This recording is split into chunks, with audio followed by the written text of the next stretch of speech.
We are We're live. live. What's going on? Welcome to Ringside Rants, everybody. And We have a now it's lot to time tell you about, ladies and gentlemen. Sting is officially retired. and the Also, belts have been Sammy vacated. Guevara is suspended for injuring Jeff Hardy. Yeah, that's the thing. Ladies and gentlemen, welcome to Ringside Rants. I am just Mike, along with Bad Karma Josh, and always up under me, usually beside me, but never without me, Phil, the Japanese guru. What's going on, fellas? How's it going, guys? There's a lot of wrestling this weekend. A lot of Dude. wrestling. A Oh lot. man, I watched Sting's retirement match. It was chef's kiss. Yes. All right.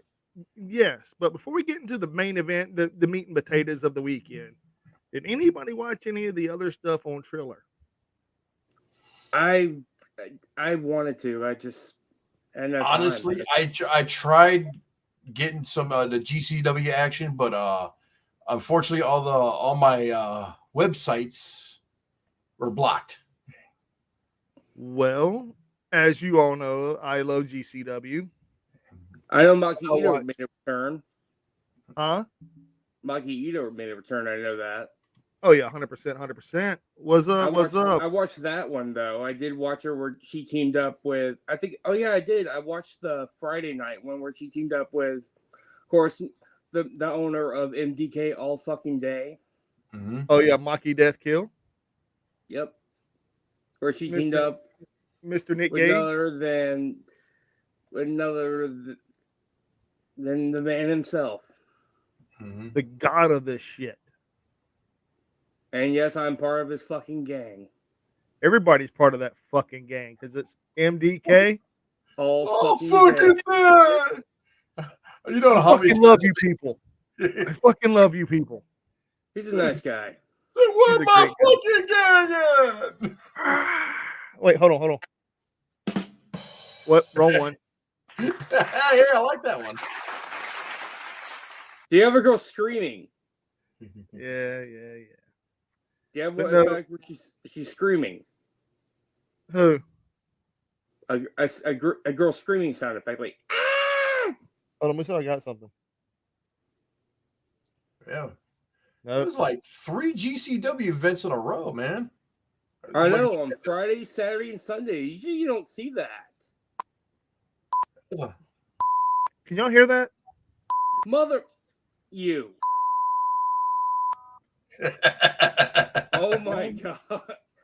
You got found a the mute censor button. button now? I found the mute button.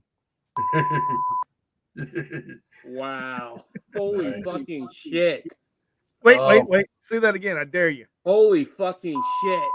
Well, it don't work on you. It don't work on you. I'm It didn't work on you. It only works on me. That's fucked up. that's what she said. Nice. Yeah, that's what she said. So there was a Black Label. No, it wasn't a Black Label Pro. It was 2 GCW shows that I watched. I watched Hood Slam, which God forgive me, and I watched. Hey, that's a good cheat. That's good cheesy shit right there. I also Dude. heard Santana. I also heard that I did hear that. I'm sorry, I didn't mean to interrupt you. No, you're good. I did hear that that the Fatu family, the bloodline destroyed GCW.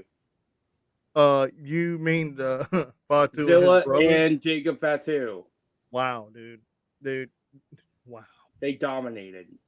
I'm gonna be honest with you, man. The Violence is Forever is fucking legit, dude. Fucking legit. They went through Monster Sauce, and they went through a lot of great tag teams here recently. And I'm not. They just went through going- Monster Sauce? No fucking way. Yeah, dude. They went through Monster Sauce. And Oh, Alex Zane Alex Zane is by far one of the most impressive people I have actually watched in a long, long time, man. Oh, dude, he is a great wrestler. I love the fact that Taco Bell Japan sponsors him. Oh yeah, 100%. You can go there and get a Monster Sauce meal. Thanks to him and Lance Archer. Yeah, and the crazy thing about it is, man, Japan loves Alex Zane. dude, he's gonna Because be the like a best of national treasure. superstars. But all right. So I watched both those shows, Mhm. and Blake Christian is a fucking phenom, dude. That guy put down a deathmatch icon. He put him down, dude. What's his name? I'm looking at the results right now. John Wayne Murdoch. Yes, dude. That match was fucking brutal. Even though he did have the help of the Iron Demon. Just gonna say that a little bit. Yeah, the help of the Iron Demon. Yeah, I have all the results for all the matches for GCW right here. Yeah, it was really good, man. And the Los Macizos match between Maki Death Kill and Los Macizos was really great as well. And the Mance Warner versus the one called Manders was fucking epic, dude. That was a fucking bloody, brutal fucking mess. Damn, man, and I could have made the 4-hour trip to Saugus, Illinois. So Yeah, and then right after that, they were in Indianapolis, which is a couple hours away from you as well. yeah, well, the next day they were in Canada. Holy shit!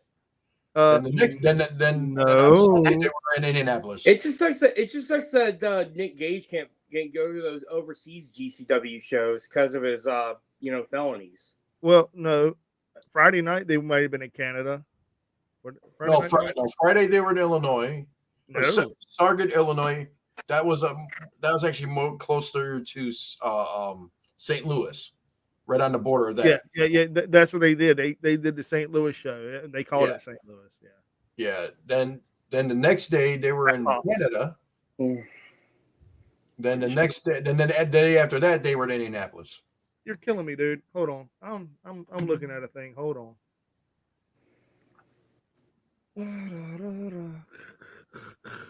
All right. Keep in touch. Where was that at?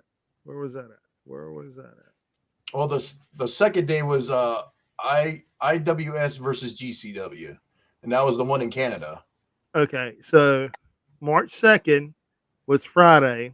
That's the one that was second. That's Saturday. My bad. Mm-hmm. Oops. I gotta get my shit right. Hold on. Just give me a damn minute. Hold on, play. Hold on. All right. So March 1st, we had Project GCW. That was a good one. I watched that one. That's the one with Maki Death Kill. That's the one that was in Kansas City. They claimed Kansas City. Oh yeah. I think Myra Reed it was Saugus, Illinois, and that was the one that's right on the border of St. Louis. Yeah, so they did that one, and then the next night they were in Indianapolis because they had March 1st and then March 2nd. March 2nd, I'm looking at IWS versus GCW in Canada. Then March 3rd was Indianapolis. Oh, bro, I'm looking at. I'm on Triller right now because I watched that shit live, bro. Somebody fucked up the face there. Hold on, let me double think. Me do some double thinking here, or not double thinking. We do some.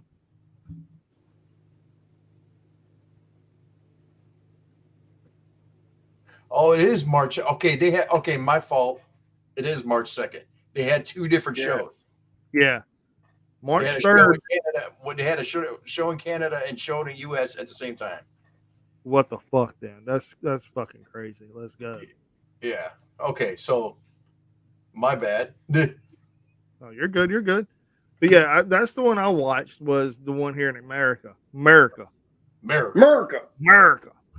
I did watch a BKFC match or card. BKFC Prospect Canada on March 2nd.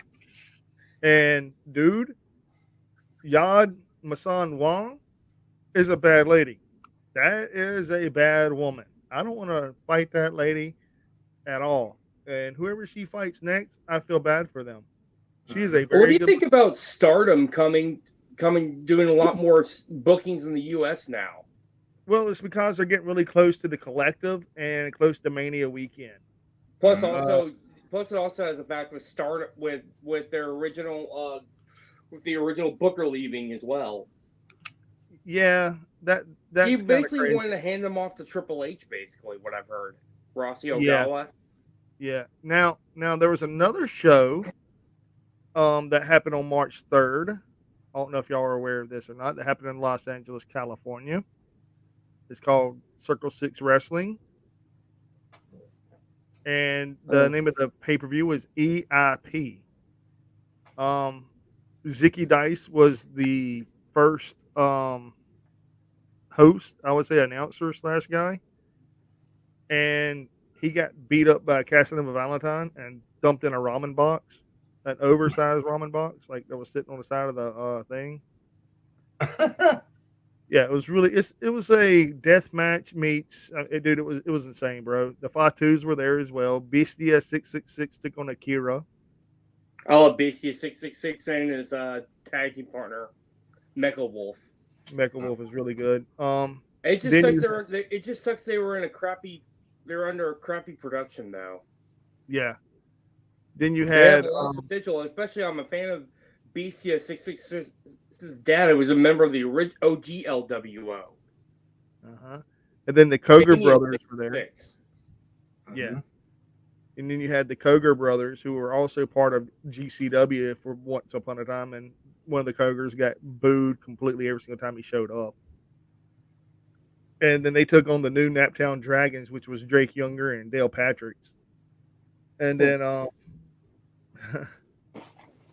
AJ Gray was supposed to take on Beastie at 666, but AJ Gray wasn't there.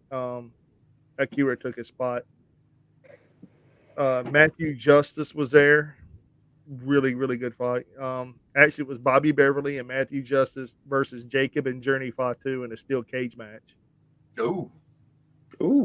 Yeah. And then Drake Younger really got fucked up, dude. Like, I don't even know the injury exactly. I know it was barbed wire and glass and light tubes.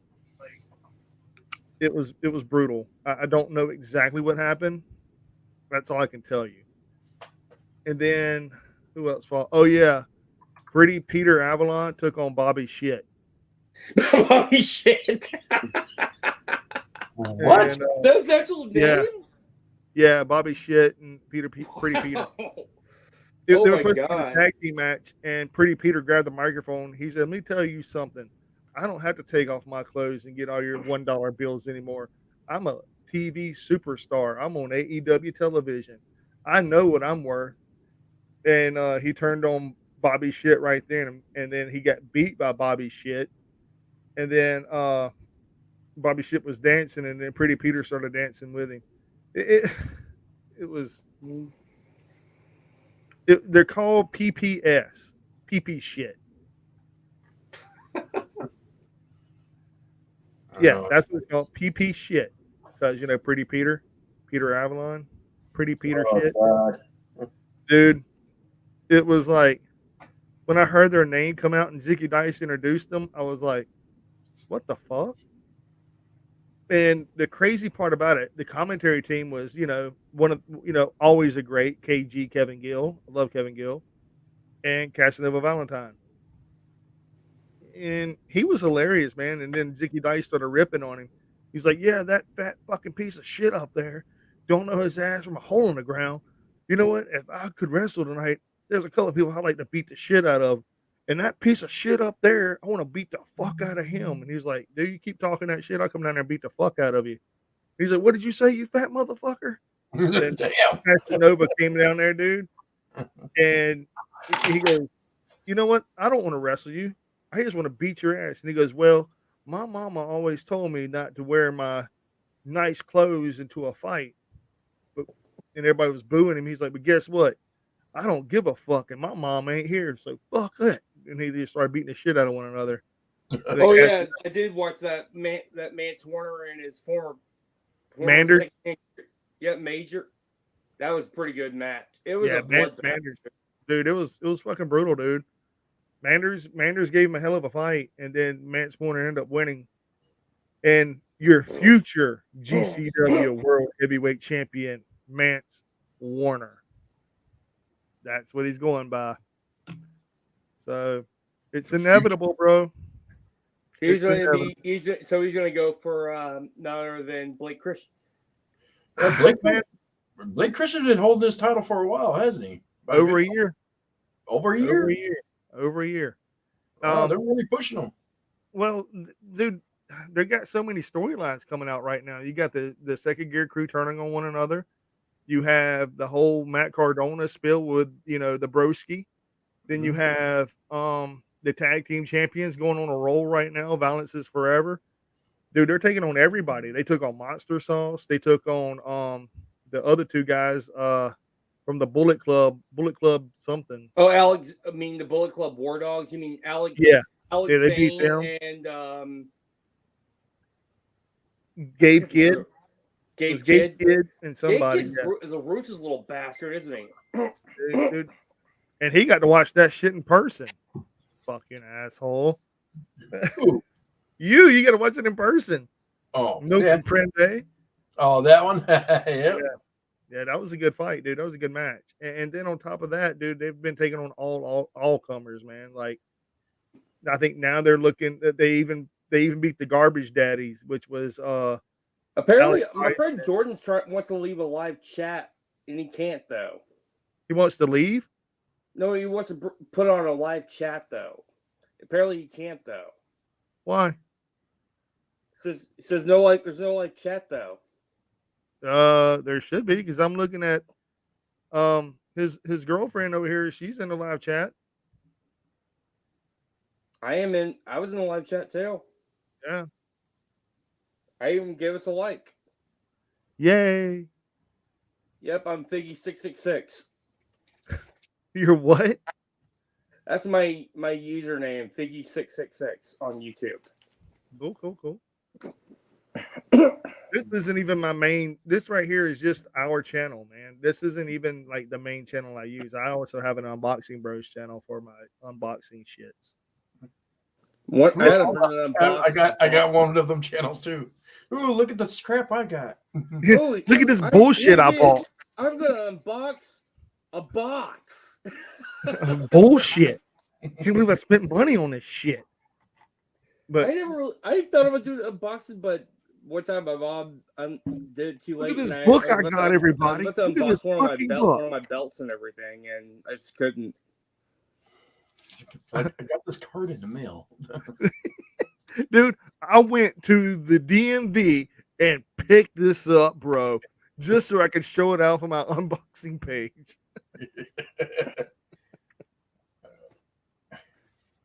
Oh God. But no, seriously though, man. What the heck were we talking about? So as I was saying on the EPI, I don't know how bad Drake Younger got hurt, man. I know he's hurt. I hadn't even looked on. You know what? Let me go and see if I can find anything about him, because they took an intermission. Let me phrase that. There was an intermission that happened to take care of him. Let me see if I can find it. Shoot, they needed an intermission for Darby Allin, but we'll get to that. We'll get to that. Oh my God! I wonder how many stitches he got from that. Oh no. All the thing I'm going to say is Jim Cornette's going to be having a fit about that. Oh, dude, what you say? I felt a disturbance in the force on that one. Dude, Jim Cornette's gonna have a field day with that spot. Fucking I thought I saw a mushroom clown from Kentucky or something like that. And where are these broadcasting from? What is the hell bunch of fuck? All right, so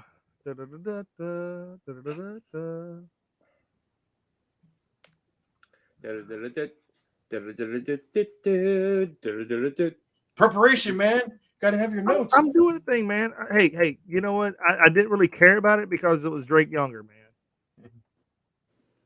You know, I also think it's really improving Billy Starks, and I also like the gimmick she's doing with when she's basically where she's hanging out with Athena, and Athena's putting her over. Well, you know what? I'm gonna be honest with you, dude. Maybe that match on EPI 6, maybe it was an older thing, dude, because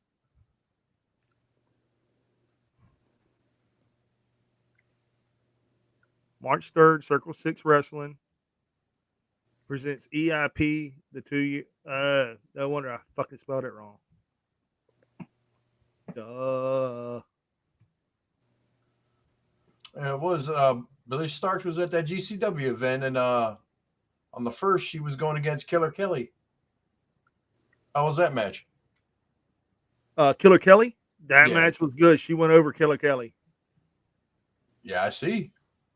Yeah, it was really good. It was really, really good. They're not even talking about it. I guess it happened on August 11th, but they just showed it on March 3rd. So that, I don't know, man. I don't know.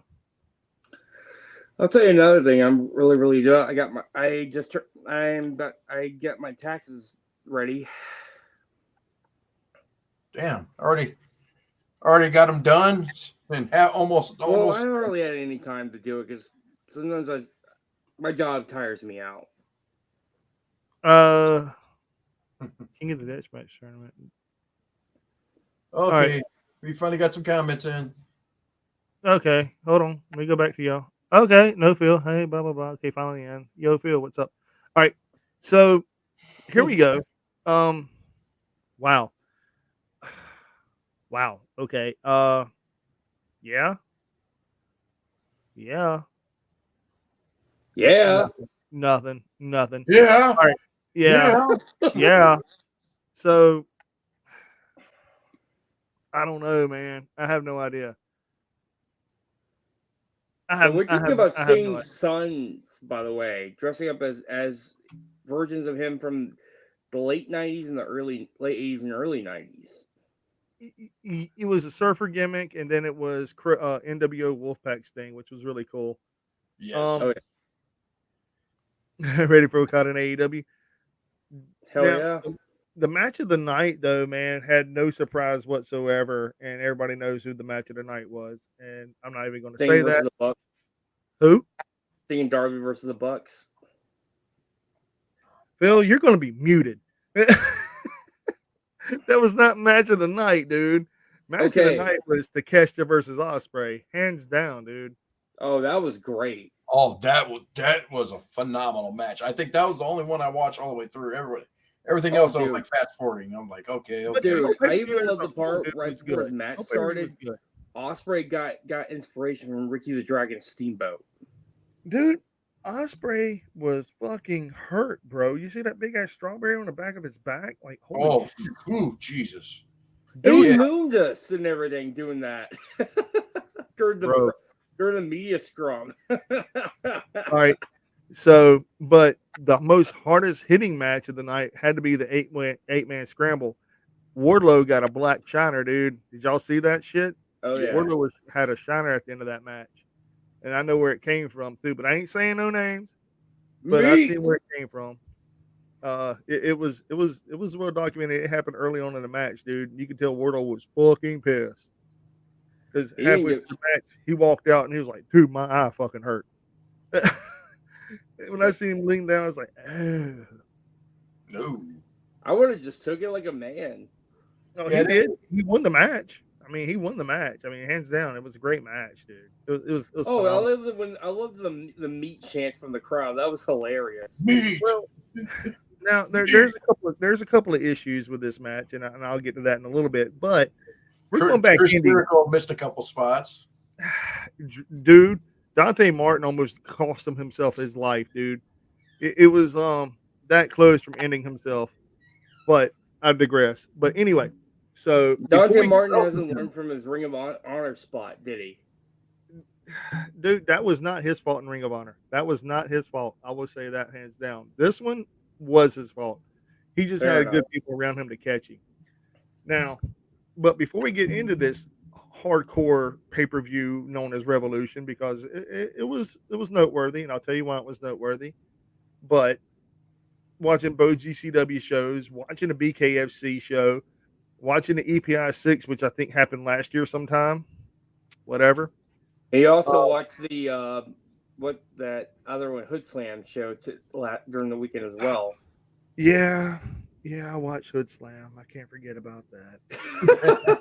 Hey, nothing wrong with Hood Slam, bro. Nothing's wrong with Hood Slam, man. It's I have a love hate relationship. At its finest. It's comedy wrestling at its finest. I have a love hate relationship with Hood Slam right now, and Joseph Brody needs to like follow me back on X, and me and him need to have a serious chat. And I want him on here, dude. Like that's one person I want on here so damn bad it ain't even funny. Like legit, man. I really dig the guy. He's an amazing person. Speaking of which, I want to get a couple other people on here too that are local. I'm not trying to go after them right now because I'm gonna wait on them to, come after. Not come after. We should get Koloff. Vlad, big Vlad. Yeah. Yes, we need more Koloff. I don't know if he will fuck with me, man, but we can try him. I can talk to him. Talk to him. Get him on here.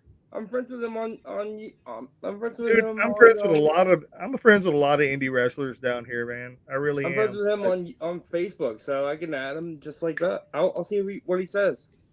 Cool. He's been cool. He's been nothing but cool. I'm basically one of his fellow comrades fighting the good fight. Yeah.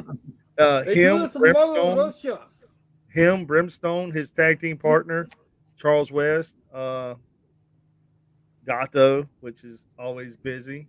When I met Vladimir Koloff, I sang the Soviet national anthem for him. That's how much of a fan I am. Good Lord, dude. You went Nikolai Volkov on him, huh? Damn right I did. I said you remind me of Nikolai Volkov. Dude, Nikolai was awesome, dude. Nikolai. He's one of my favorite heels, foreign heels and everything.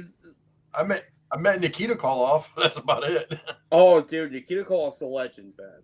Yeah. I liked it when he was in the crowd last night. Yeah, I know he was there. Him and Magnum TA. Sting. So along with Magnum TA as well. And Luger.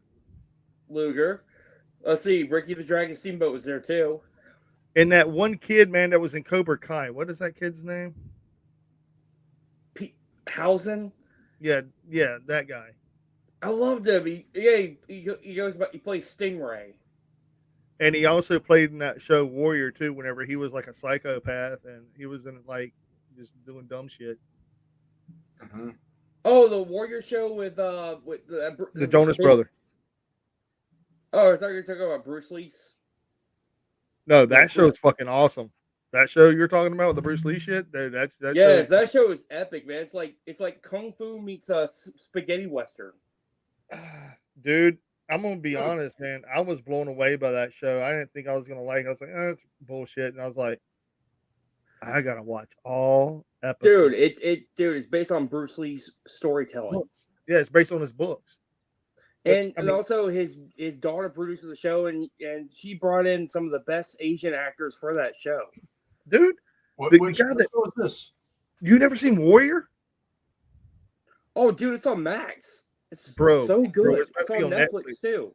Yeah, I was about to say it's going to be on Netflix, dude. That shit's amazing, bro. If you've Warrior, okay, I got to check this out now. Just Warrior, bro. Like it's, especially the episode when they go and get all the drugs and they have a casket. That's all. I even looked at the actor that plays Andrew Koji. The actor Andrew Koji. He looks just like Bruce Lee. He does, dude. He plays a great role, man. And his it's sister, like they wanted an actor that looks just like Bruce Lee. What's up, country? Because if you notice that Bruce Lee is also mixed with half white, half Chinese. Yeah. Dude. Okay, we're going on TV shows. We're supposed to be talking about wrestling here. Yeah. All right. My bad. Sorry, y'all. Sorry. I know, but I'm gonna check it out. I'm interested now. All right, but yeah, okay. So Revolution. Okay, Revolution. Before we get to Revolution, all right. There's a lot of other things that happened on Friday and Saturday night, which we already talked about. All right. And then Sunday night, we ended up with a pay-per-view that had two matches on the pre-show that started at 5:30. Yeah. So it started at 5:30, didn't end till 11 o'clock. With Sting giving a promo, then they cut it off in mid-promo. I know. They put it on YouTube, though, at least. Yeah, they did. They did. And they did the media scrum live, too, which I thought was really epic. So, but before we get into all that, the main card had started off with, the TNT title, which I know wasn't going to change hands because that title is destined to go to Adam Copeland. But the pre-show... Hey, Jay Nutra, your question Your question is like, who do you think is going to be the winner of the New Japan Cup? I have no clue. I'm gonna go with Jungle Boy. Really, Jungle Boy winning the New Japan Cup? No. I would hope to see like Finley win it. But that's just me.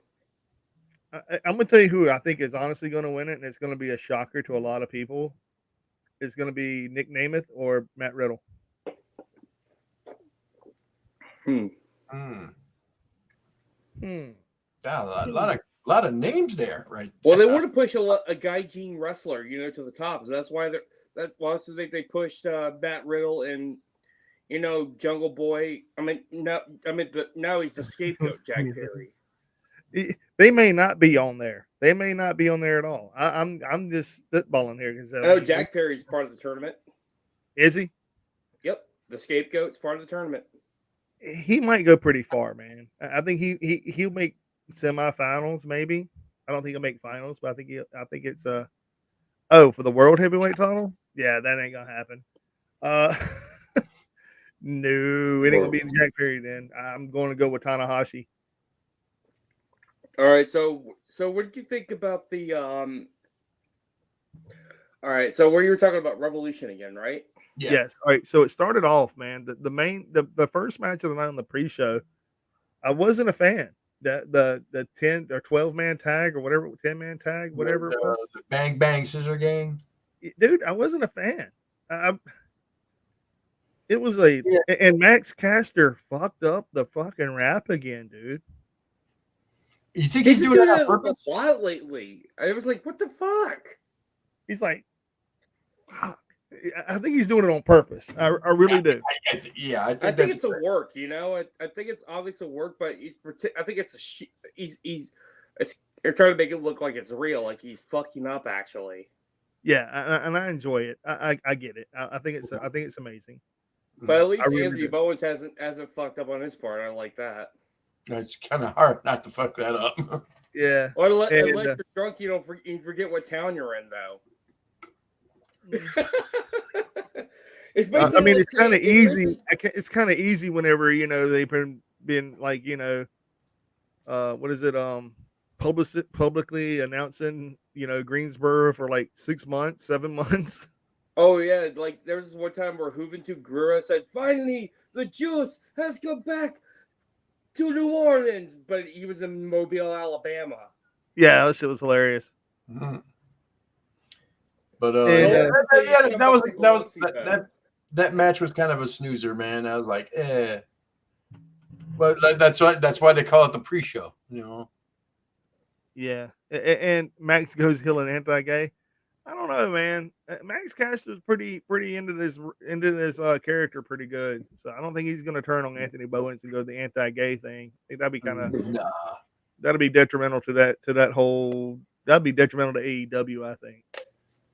Really, that'd be some gay. I think they're great wrestlers. Do what? I don't care if the Acclaimed are gay. They're great wrestlers. No, just they're not gay. Max ain't gay. Anthony is. Anthony's open. He's bisexual, actually, but yeah. But he has a partner right now. I think it's I know he has a husband, but it doesn't bother me one bit. Yeah, me either. I mean, dude, do what you do behind closed doors, bro. I mean, you can bring it to the ring. I mean, I ain't gonna care for it. I mean, I know it was pretty funny. Man, Max she tried to hit on Andy. He's like, "But ma'am, nothing, no personal, but I'm gay." That's cool. But at least he's honest. At least as I'm taken, Yeah, I mean, it's whatever. But also in the same token, though, man, I mean, you got a lot of openly gay wrestlers now. I mean, you had Orlando Jordan, Chris Kanyon. Poor Kanyon. Yeah, poor Kanyon.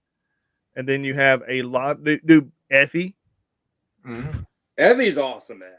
Dude, Daddy is one of the best wrestlers in indie wrestling. And his big gay brunch is the shit. He has nothing but gay wrestlers and allies of gay wrestlers on his show only. I mean, he had Dirty Dango. He's had Ron Bass Jr. He's had. I think Kid Bandit was on there too. Yes, Kid Bandit. Dude, there was a guy that there was a guy that beat Alex Zane. God, Rico Gonzalez beat Alex Zane, and that was pretty big in Black Label Pro, dude. That was pretty phenomenal. And Rico Gonzalez is gay. There's a lot of them like that, and I have no problem with that, dude. I always notice that Dirty Dango is always very feminine, but he's just that's how he is. Dirty Dango, man. He's. I loved him when he was Fandango in WWE. Dude, everybody loved him as part of that, and the Tyler Breeze. Him and Tyler Breeze was awesome. Oh yeah, I also liked it when he teamed up with one half of the of Crime Time. They became the Dirty Sexy Boys. Yeah. Unfortunately, it was in the wrong production now. Well, Mance Warner is about as close as you're going to get to the anti-gay wrestler. I mean, because he went really, really hard in on Effie. He went really hard on Effie, and then he went really hard on Alley Catch, and then he went really hard on Dark Sheik. I think it's just a work, It's 100% a work, but dude, it got nuclear heat in GCW, man. I mean, hell, he almost burned their fucking bodies with fucking gasoline in a match. Dude, Mance is I saw that. I was like, what the? He is the Southern Psychopath for a reason. Dude, that motherfucker has lost a fucking screw, and someone needs to find it quick. Mance here, what he's gonna do, huh? What are we talking about? And I was like, yeah, that motherfucker's gone, bro. It was craziest thing. I'm actually 2 years older than Mance. Mance is a great talent, dude. Mance came in his zone. I believe he's in his mid-30s. Mance just came into the zone, dude, with his jacket and his cowboy boots. I remember watching some of his matches back when he was in CZW.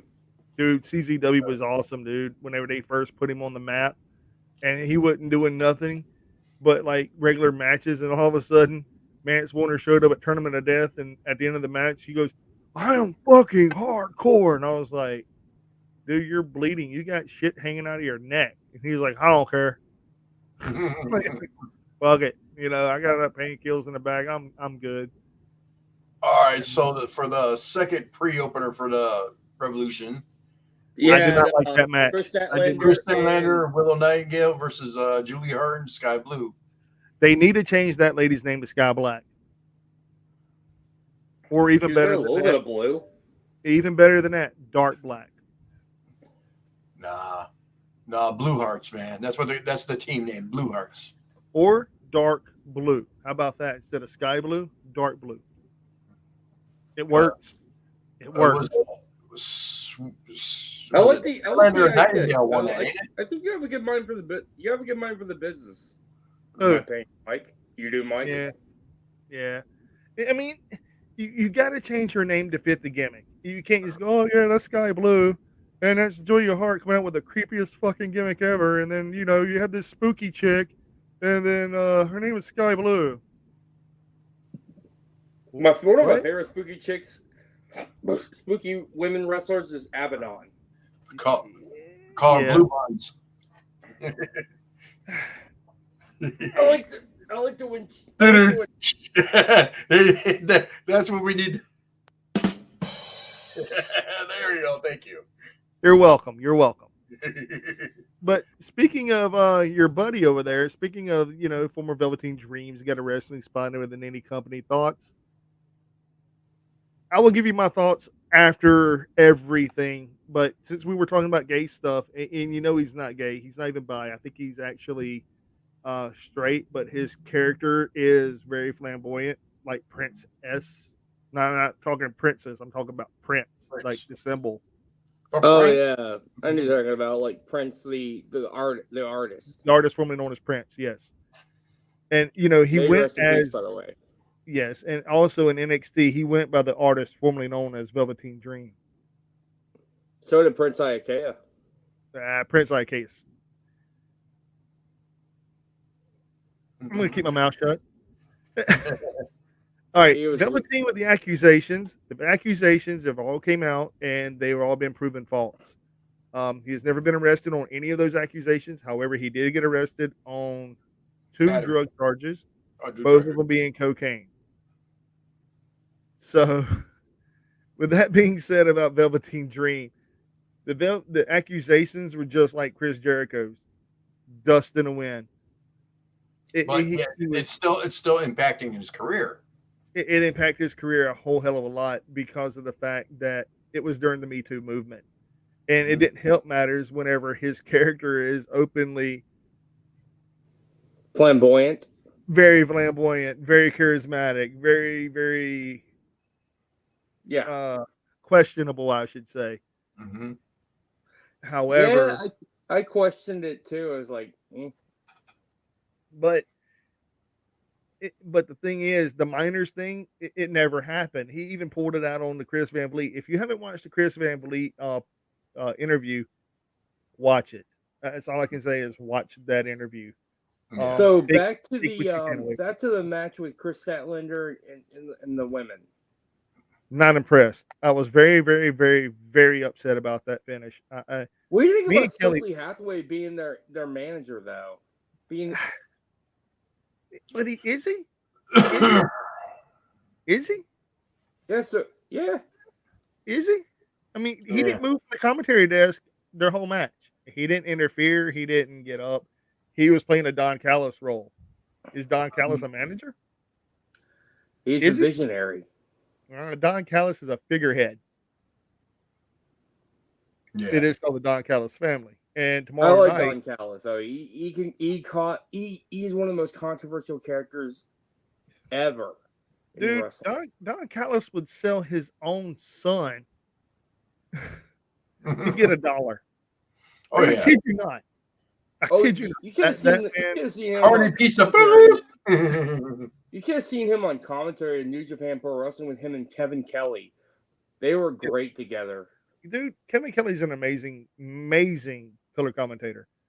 Don Callis is. Kevin Kelly's more of a play-by-play commentator. Yeah, but Don Callis knows how to push the buttons, man. He knows how to push everybody's buttons. Well, you know, he's also an innovator. He's the one who came up with the Elevation X. He's the one that came up with the Ultimate X. He's the one that came up with a lot of those ingenious, stupid gimmick matches in TNA. And the reason he did it was because of the fact that he wanted to change the dynamic, the whole landscape of wrestling at that time in the early 2000s. WWE had their Elimination Chamber. I even loved when he played Cyrus the Virus in ECW. Dude, he's played amazing roles through his whole career, man. But he's better as him fucking self, dude. He's better as Don fucking Callis. Yeah. He is great as Don Callis. Like, that was kind of funny. One of my friends called him Napoleon Dynamite, a bald Napoleon Dynamite with his glasses. I was like, what? I would call him Bret Hart's long lost cousin who couldn't get a job anywhere, but sucked off the right person just to get a shot.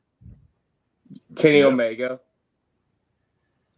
Omega's different. Omega is a talent that is leaps and bounds. 1 in a million. He's generational, man. People will sit there and debate Kenny Omega and what he is and isn't. To me, he is and always will be jazz hands. No, he made up a lot of moves before he got really big in JPW. He even came up with the Omega Chainsaw. He came up with I love the one-winged angel. That's one of my favorites. Yes, and then he came up with the Mega Man cheat code. I mean, dude, he's a video game nerd, hands down. We all know that. Oh no, I know. I even loved how he basically had AEW sponsored the last like Dragon game. Yeah, dude, it's amazing. You know, I think some of his friends from New Japan were in some of those games as well, like Naito, Tanahashi were in those games as well. ELP, El Phantasmo. I don't know, man. I don't know if El Phantasmo will be next to be over in AEW or not. I don't know, man. ELP is great though. Yeah, the Jackal. Oh God, the Jackal of oh damn, dude. God Almighty, Don Callis has been everything. Him and Johnny Polo, Raven. I mean, Johnny dude. Polo was fun. Was funny as a commentator with Gorilla Monsoon. Oh, dude, great guy, man, great guy. But now, hear me out, hear me good. So, as we're speaking on the match between Dark Blue and Julia Hart versus Statlander and Nightingale, and you're saying that Stokely Hathaway could be their manager, it didn't feel like it. The whole match felt a little off, if you know what I'm saying. Like it was missing something, and I don't know what it was yet. To me, I think it may be the gimmick that Sky Blue is in right now, that she hasn't completely twisted and went dark blue yet. And I think that should be coming. Oh, Sky Blue from Chicago, Illinois. Dude, come on, man. Give her we know who she is. Just all you have to do is just change the sky to dark. Just or even don't even change it. Just have like this big eraser board and like have like a whiteout version of it and just say, welcome blue, just blue. Yeah. I mean blue, just blue. Just blue. Because I mean, blue, it's depressing. It's down. It's pretty. Well, when they come to town, man, take a sign that says dark blue. Yeah, I mean, it's there. I mean, seriously. I mean, everybody knows black Tony and Khan. blue since she, well, like I said, she is technically, Julia Hart. She ought to automatically be a member of the House of Black.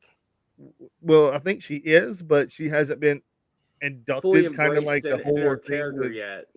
Yeah, just saying the whole thing with like what's his name and Judgment Day, JD McDonough or whatever his name is. Oh yeah. Well, is it JD McDonough or JD McDonough? JD McDonough. Like I'm in Judgment Day. No, you're not. God Almighty, dude, it's terrible. God, Arch, thank you, Archer, for doing that hilarious skit. R-Truth is one of the most over people in America. So in the world, for that matter. But okay, so we agreed that match was not up to par. It wasn't up then to par. The next then we go into the first event of the pay-per-view, which was the 8-man scramble. We talked about it was not. It was not the first match on the card. I thought it was going to be, but they did something very, very twisty. They did something GCW-esque. They didn't start off with the scramble. They started off with the Patriarchy versus Daniel Garcia. That was pretty cool. I like that. Yeah, and Kill Switch got involved. Daddy Magic got involved. And then Nick Wayne came with Wayne's World from the outside. Brutal. When Daddy sees something fucked up, that's when his daddy says no. Dude, there was a lot of people holding up Christian as my father, and then you had this one or two people that said Christian is not my father. So perhaps they took a DNA test. Christian is by far one of the most over men in wrestling. And I'm not talking to just AEW. I'm talking in any company whatsoever. I mean, it's so we're peeps, aren't we? Peeps. Yes, I mean, he don't have no peeps. He has kids. It's where's my kids at? I see you. I want child support, motherfucker. Your mom owes me for child support. I've been supporting you all my life. He also, that would be some great shit if he comes out tomorrow night and he goes, "Oh God, if Christian did something, my dad's dead too." I also noticed that Phil, you have a dead father. Like fuck you, dude. He's a talent, man, and everybody knows him as a complete asshole and a complete douchebag. Even Bully Ray has even came out and said numerous times that Christian Cage's gimmick is basically Christian Cage himself, and they laugh at him and they poke fun at him, but they all say in unison, "You can't deny Christian Cage." So, Papa, what are you doing, Christian's ass? Bully Ray has been Christian for over 20 years. I mean, look at the rivalry they had with him and Edge. In those TLC matches they had. Oh man, dude, with Rhino coming out there and saving freaking Edge and Christian and making them win the titles, that was brutal. Bully Ray can be a notorious dick. I mean, I've met the guy. He ripped a kid's Shark Boy mask in half. like the little fin on top. The kid was wearing it, and he's like, "Oh, hey, kid," and he goes, "Oh, my bad," and he dropped it right in front of him. And he was like, he came back because the cameras were off of him. He's like, "Look, man, I'm so sorry. I'll get you a new one." And to me, seeing that, I was like, "Dude, you're a fucking asshole." But then the human being came out in him, and he realized it was a small kid, and he was like, "Don't worry, I got you, kid." And I'm pretty sure that kid was like, "What a fucking asshole!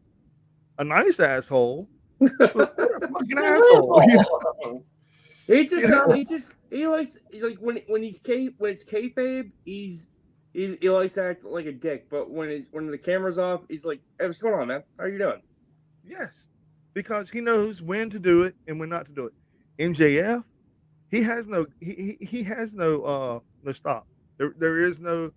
It's 100 I all thought the it way. was pretty funny 100. when someone asked him to sign a Wardlow action figure, and he just threw it away.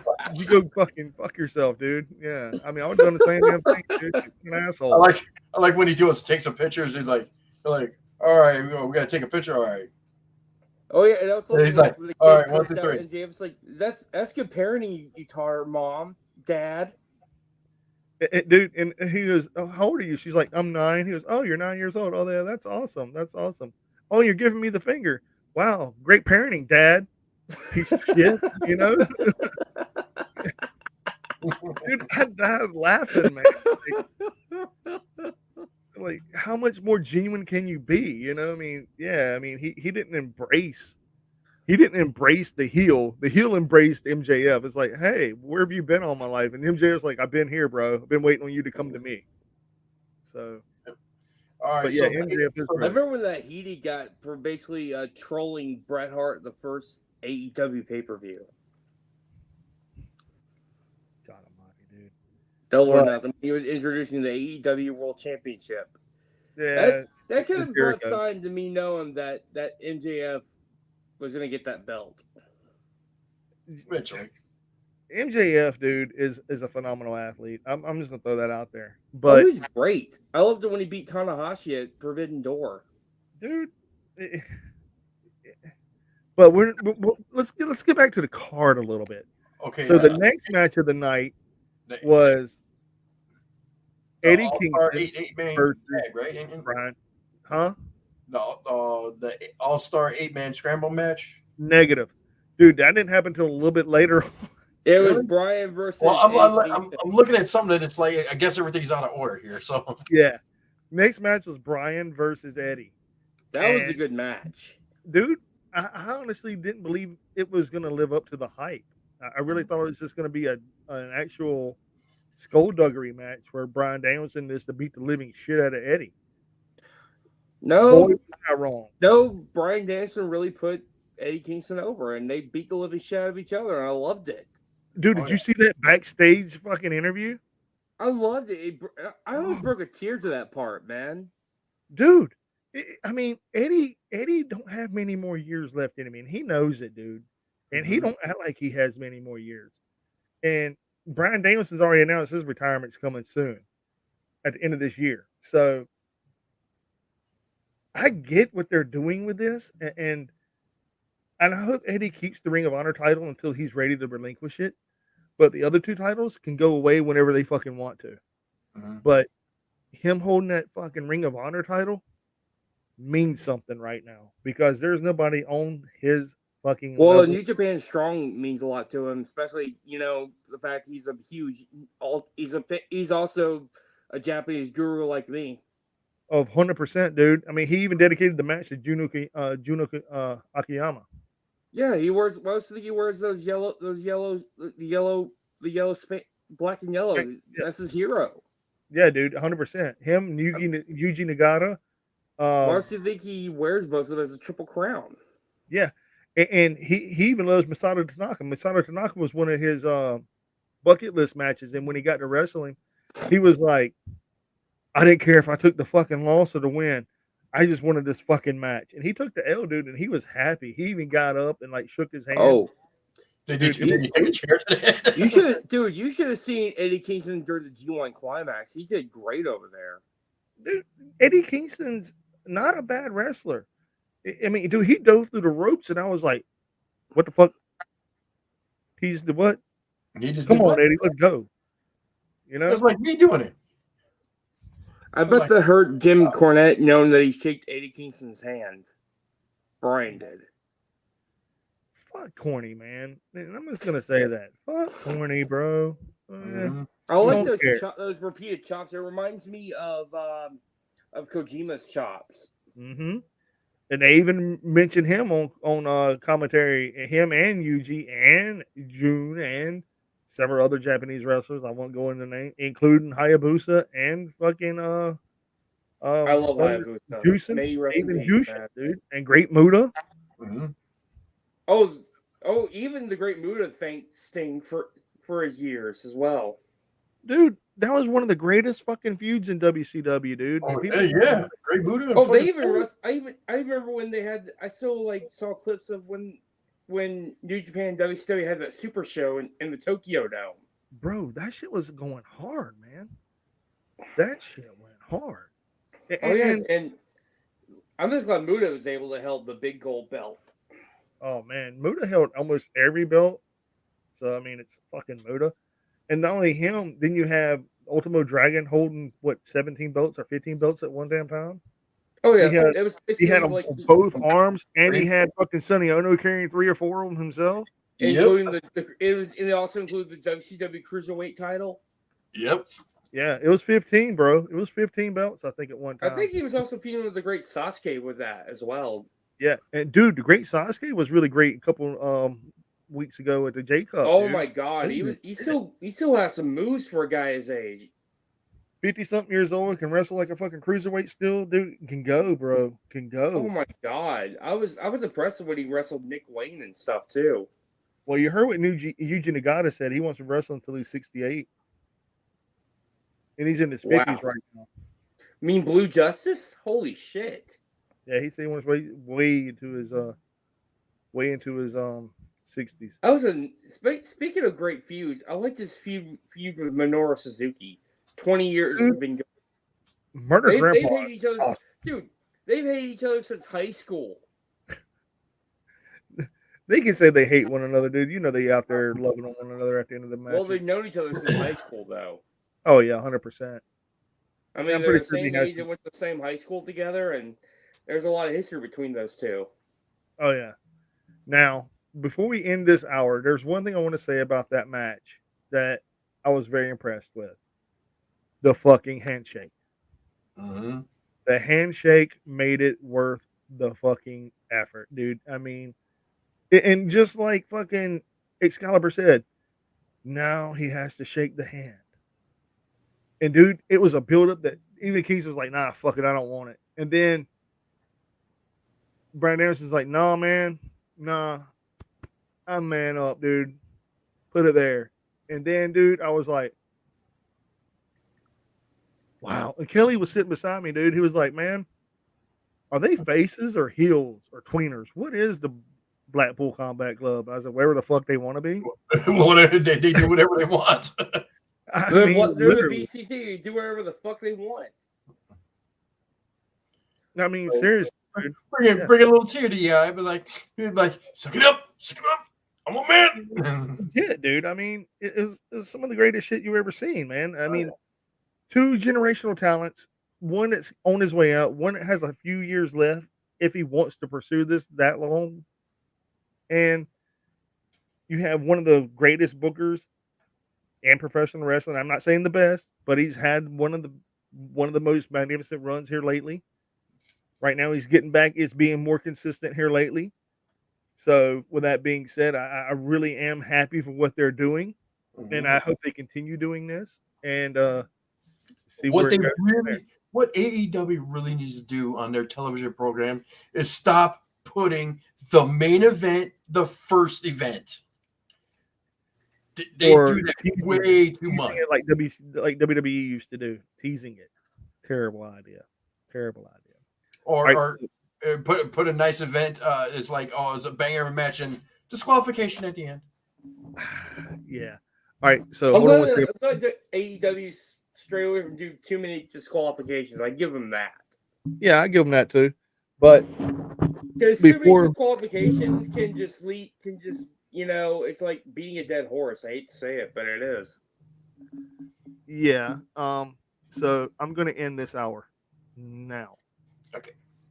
There we go. Ta-da. And Jordan said that's TK for excitement. Yeah, dude. There's a lot of stuff in there, man. I mean, really.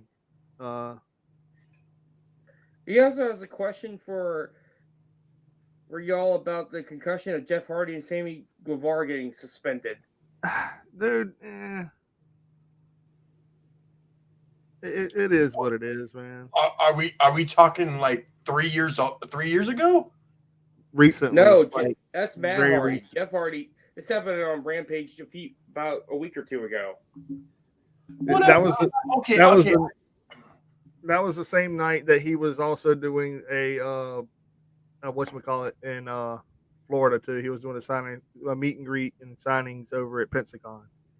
Yeah. Well, you can't really. I mean, what was it? A botched move, ain't it? He's like, He made a mistake. Yes. made a mistake. You can't. It happens. It was It a lot of people think it was the referee's fault, though. All right, so I'm starting to back up. Boom. All right, so let's talk about that for a minute. Okay. Let's talk about this Jeff Hardy, Sammy Guevara situation. Then we'll get back into the Revolution shit. In my opinion, Sammy Guevara should not be suspended. He should have been docked some money, not suspended necessarily. Mhm. All you're doing now is giving him time to spend at home with his hot wife and his son. Mhm. So, I mean, I thought it was his daughter. oh, a daughter? Is a Oh, daughter? yeah. I don't know. Yeah, it's Okay, his his daughter. baby. We just call it a baby. How about that? We just call it his baby, his kid. And Yes. so he's at home chilling. I mean, why not just, in my personal opinion, you should have just fined him some money. Mhm. Because all you're doing taking him off TV, you're not giving. It You're was the making referee. A lot of people blame the referee for it, though. Wasn't it Rick Knox?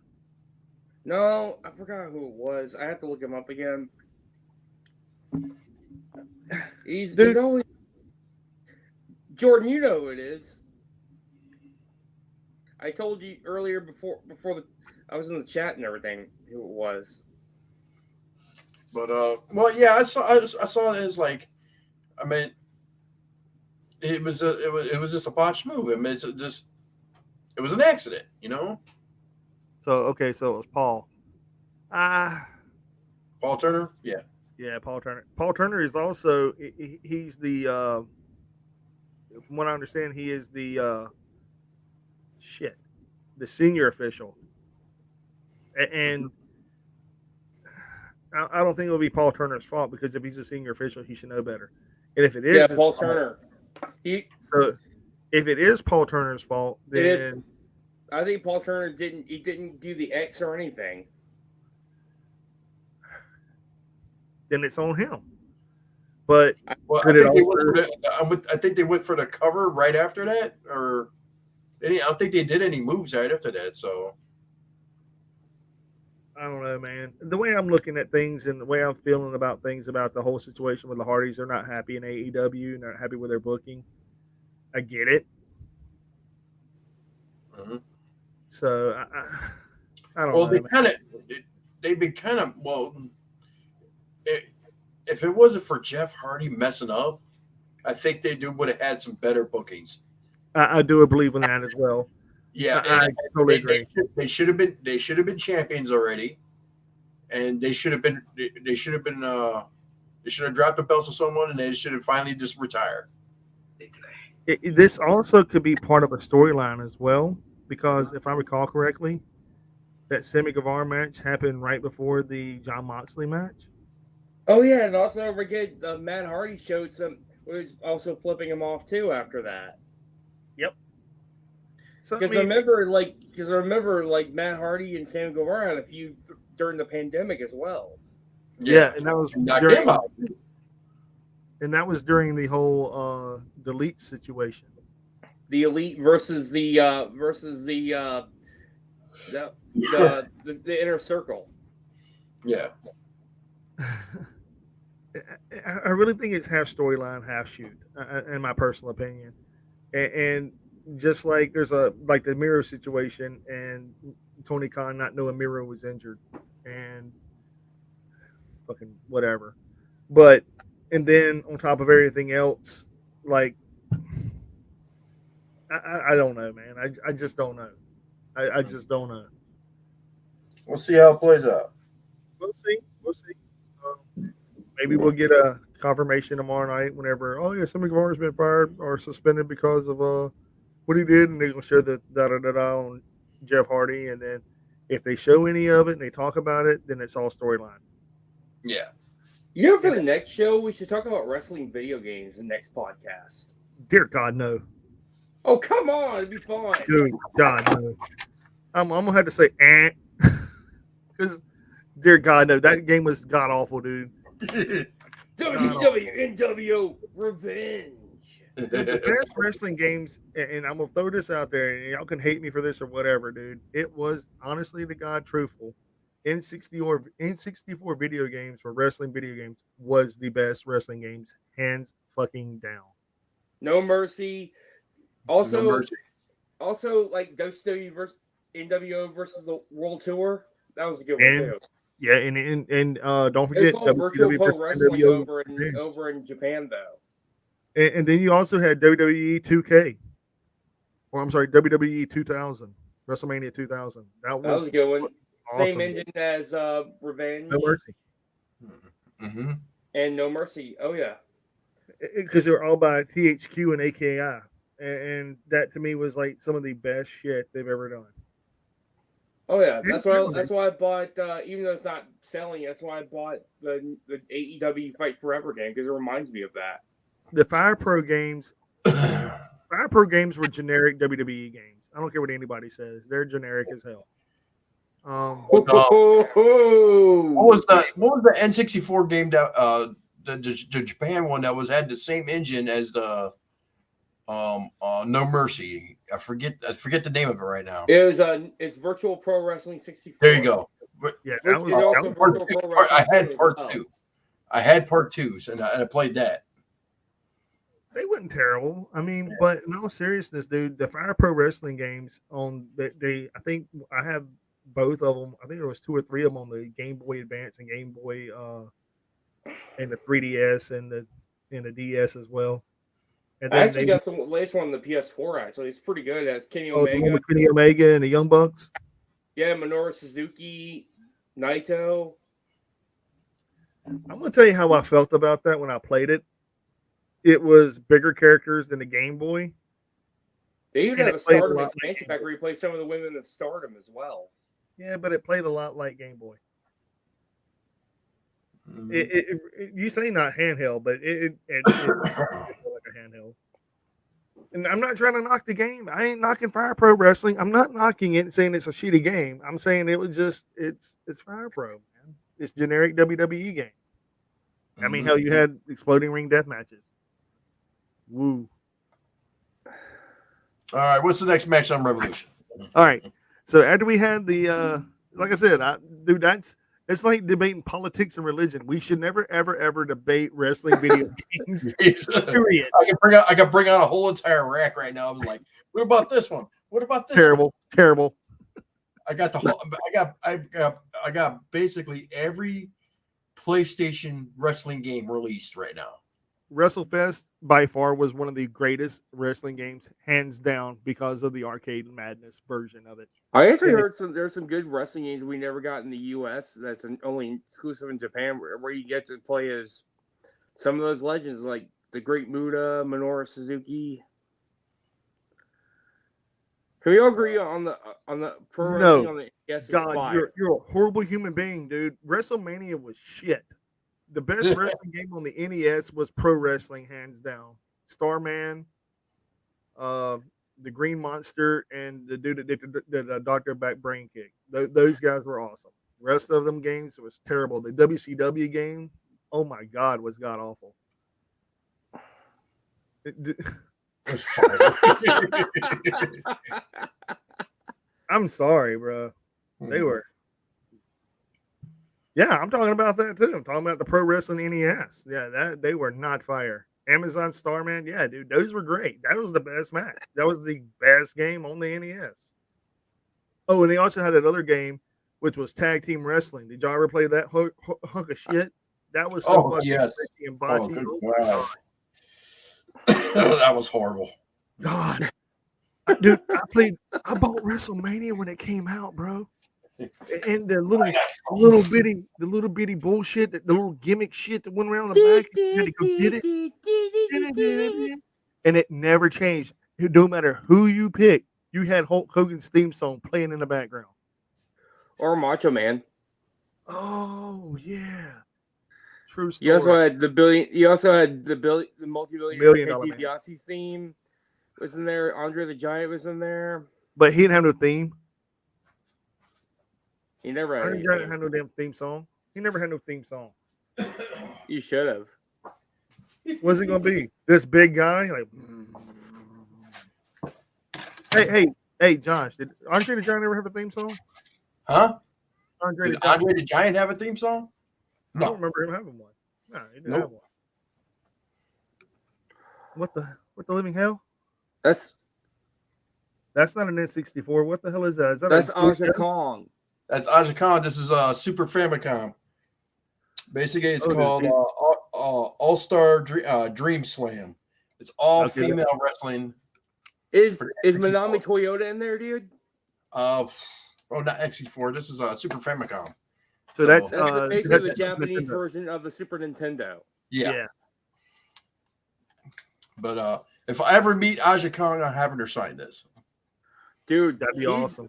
dude. She's actually trained that one Joshi I told you about last week, Wakana. Yeah. Hey, you sent me that link, dude. That was a banger, bro. Dude, she's amazing. She's getting trained by Aja Kong though. That's even greater. That's awesome. But when She I even had a said match with the Ace Miyu, with Miyu. She had a match with Miyu not so long ago. I said I had JPW.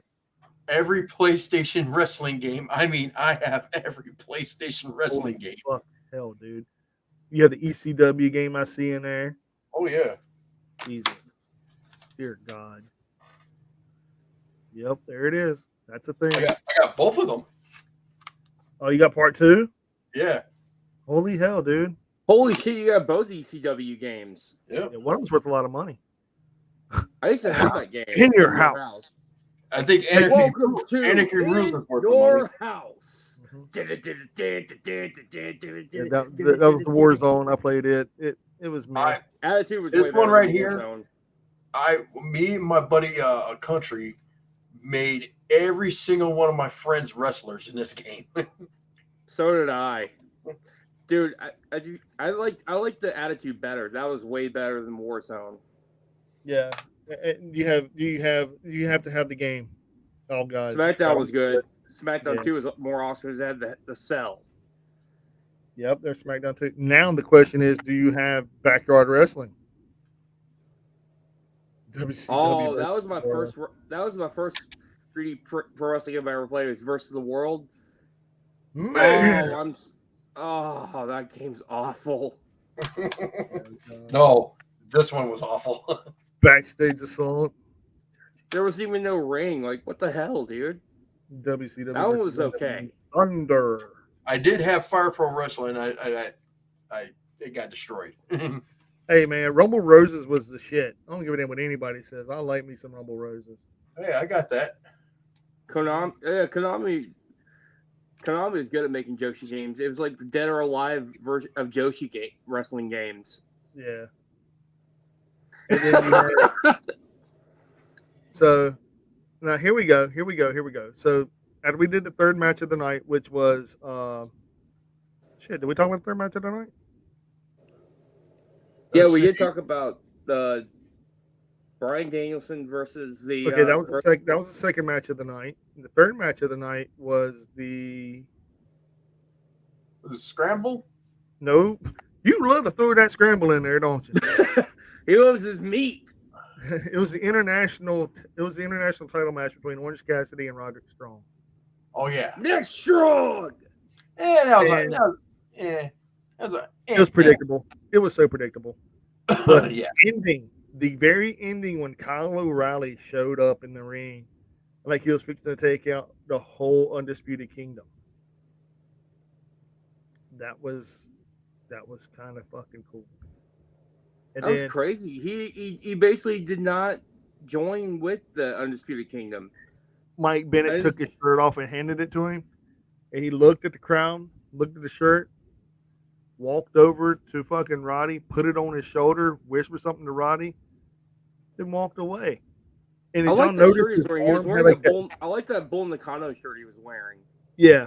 And did y'all see that big fucking black, like it was like a growth on his arm, like it was like a patch or something on the outside of his arm? Did y'all see that? No, I didn't. No. I know his hair's a lot longer than the last time I saw it. Oh yeah, it's a little curly. Little curly man. Yeah, one of my friends. Yeah. One of my friends in my pro wrestling chat group said he looks like a guy that from a gas station attendant. Like, will you stop? Yeah. Kinda. Yeah, Tyler but Brett's that a former was- Ring of Honor champion. World that was a champion. predictable Come match. on. The match was decent. I mean, I predicted that Roddy was going to win. Yeah, I mean, I Well, didn't see. I mean, because TK really has done it. He's overexposed, or OC. He's proved his point. I think it's about time for him to drop the title. Yeah, Yeah, And- it's about time the Orange Cassidy drops it. yeah, and I really think that I they're say take Predator. OC off TV for a little while. Give him a break. He deserves it. Oh yeah, I think they're fixing to turn Trent Beretta on OC though. All right, so what's the Well, I next think match? this is a good chance for bringing Okada in, because don't forget the best Big friends business. spinoff of Chaos. Big business. Mhm. I think this is where Okada comes in. I don't know, man. They got to have more than just Mercedes Moné coming in at the big business. It can't just be Mercedes. Well, Okada's coming in tomorrow night. That's been rumored. They should have done it at the pay per view, in my personal opinion. But Just I saying. think the big reason why business they is did it tomorrow? because they didn't want to overshadow Sting's retirement. Dude, Sting's retirement was going to go off like that regardless. I don't care who they. Tell you the truth, well, we still got to get to that match. We'll get to that. we'll get- What's the next match after Orange Cassidy? You want to talk about it so bad? Go ahead and announce Meat it there, John. Madness. So it's the meat match. Yes, the meat match. Yes. He loves his meat. All right, so Wait, meat's so bad. it's Jericho, Powerhouse Hobbs, Lance Archer, Wardlow, Brian Cage, Hook, and Dante Dante Martin Martin. and Magnus. Meat. There's a Dude, lot if of you want meat meat left so to bad, eat. you just go to Arby's. They'll wait, they're closed around this time. It's 11 o'clock. Dude, and I'm gonna be honest with you guys, man. I watched that match, right, and I'm enjoying it, and I'm getting into it, and especially when all four of the big guys, Hobbs, Wardlow, Cage, Archer, and the coolest part about it was Cage and Hobbs would look at one another, bounce off the ropes, and then clothesline Archer and Wardlow. And Archer and Wardlow would never look at one another. They just go to the ropes and then clothesline. Mm-hmm. And they're like, meat, meat, meat. Meat. I mean, Oh, meat. and the crazy part about it though, man, that's what Tony Khan wanted. He wanted instant gratification, and he got it. That's You what- get no. The funny Lance part is Archer you can was you can great, see too. the He look loves on their meat faces matches. that they want to crack up. You can Oh, see yeah. it. Oh yeah, You then see you had they the wanna other laugh four at me. guys. Then you had the other four guys in the ring, which was Jericho, Magnus, Martin, and Hook. And then they try to do the same shit, and they're like, boo. Like, there was no meat in it. And then Taz goes, oh, what is this, mini meat? Oh, dear God. So, yeah, I know the real meat match was postponed because Miro was injured or yada, yada, yada. So, supposedly, he don't want to work for AEW right now. Supposedly. I mean, there's a lot of people that don't want to work for AEW right now, supposedly. I mean, hell, there's been a lot of people in WWE that don't want to work in WWE right now, Mhm. allegedly. Hey, I like that. And, oh, yeah, and Keith Lee. Yeah. I mean, there's just so much shit going on in the world of AEW. Yeah. Taz. Yeah. What is this, mini meat? Yeah, and his own son was in the match, dude. And I was like, Taz is Like- a great color commentator. I loved his stuff in SmackDown as well. Dude, he don't throw no punches even when his own son's out there wrestling, dude. Oh yeah. I mean, I like him. I even like Nigel McGuinness's commentary too. I liked when he Nigel- simped over. it's I fucking even awesome. loved it when he simped over Mariah May. That was just hilarious. Dude, the whole Mariah May thing, that comes up next because that match, dude, she sat in the back closer to the wall, like to the fans, more so than anything. Like the camera would pan over there to her, and that's the only way you got to see her. In that match, to me, She was was great as I almost thought she was Tony Storm at first. yeah. But in all honesty, Damn right though, she's man, going up. it was a letdown, dude. The match to me was a letdown. Where was the black and white Tony Storm on offense, dude? Like every time she should have been on offense, the camera should have flicked to black and white. That's just my personal opinion. If you're going to give her this great gimmick and you're going to make her sell this shit and do this shit so good, Yeah, it Bring- just seemed that match, the Diana Purrazzo and Tony Storm match was it was too fast. It just seemed like too I fast. said, like I I think said, they It was just. like a 10-minute match. I think But they like- just could have. I think they could have ran the match a little bit longer. You know, to make it a 5-star classic. Well, I'm sorry if I say a 5-star classic, Mike, but I know how much you hate Meltzer, but I don't hate Meltzer. I just think he's overrated. mhm. true. But there's a film and there's live today. I agree with you on that. Yeah, but my whole thing was it should have been every time she was on offense, the camera should have went black and white. That to me would have been awesome. And the meat match was not that great of a match. I mean, Wardlow wins, of course, with a black eye, which Well, I you know, kind of saw that coming. I kind of saw that was going to happen. Warlow's going to win. I'm glad Powerhouse Hobbs just gave him a shiner. Just saying, fucking deserved it. And Why the crazy so? part, but the crazy part about it is Lance Archer didn't take the pin. Everybody's like, "Oh, Lance Archer's just there for the pin." He didn't take the pin. I think it was Dante Martin that took the pin, either him or Hook. No, the I'm Hook actually was glad. I'm actually glad that Archer didn't take the pen. He doesn't need to take it He anymore. didn't take the pin on that. It was too much, man. He didn't need to take the pin on that. And the crazy part about it was he's not that bad of a wrestler, dude. Archer's great, man. Oh A yeah. lot of people in Japan look at him as the next big thing since Bruiser Brody, man. Yeah, I mean, even when he went up top, dude, I was like, "That's fucking awesome." And then he did the backflip. He was scared of living shit out of little kids and everything too back when he was wrestling when he was part of Suzuki-gun in New Japan. Yeah, How about He used to beat the living shit out of young lions and everything. I love that shit. Yeah. how about Jake the Snake Roberts almost going up in flames? You see that? yeah, Oh God. the pyro, You're a little bit too close. little bit, just a little bit. Even And Ted said it's like I think Jake the Snake got a little cooked there. Yeah, and then at the end of that match, though, man, between Diana and Tony, it didn't really settle anything, in my opinion. Mm-hmm. Yeah. It could have been better. I agree. But the next match, anybody want to talk about it? Samoa Joe. God, no, man. Y'all getting one of the best matches on the card. Oh, FTR Oscar versus John Batista. Moxley. Yes, FTR versus the Blackpool Combat Club. Oh my That God! was a I loved straight it when fight. they came out as a road. They came out in Road Warrior gear, man. That was fucking badass. Dude, it was epic.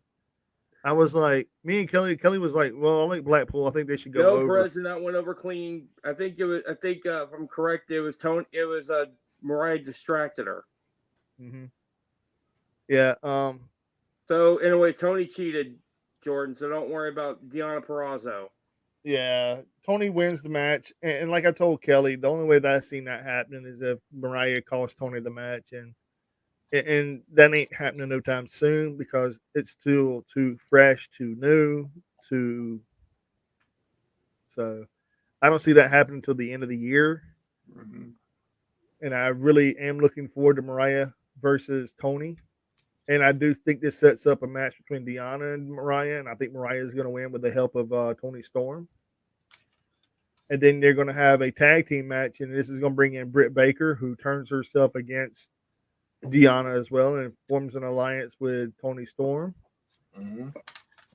And then you're going to have the other people come in, which I'm saying it's Mercedes Moné, and then she's going to recruit Saraya.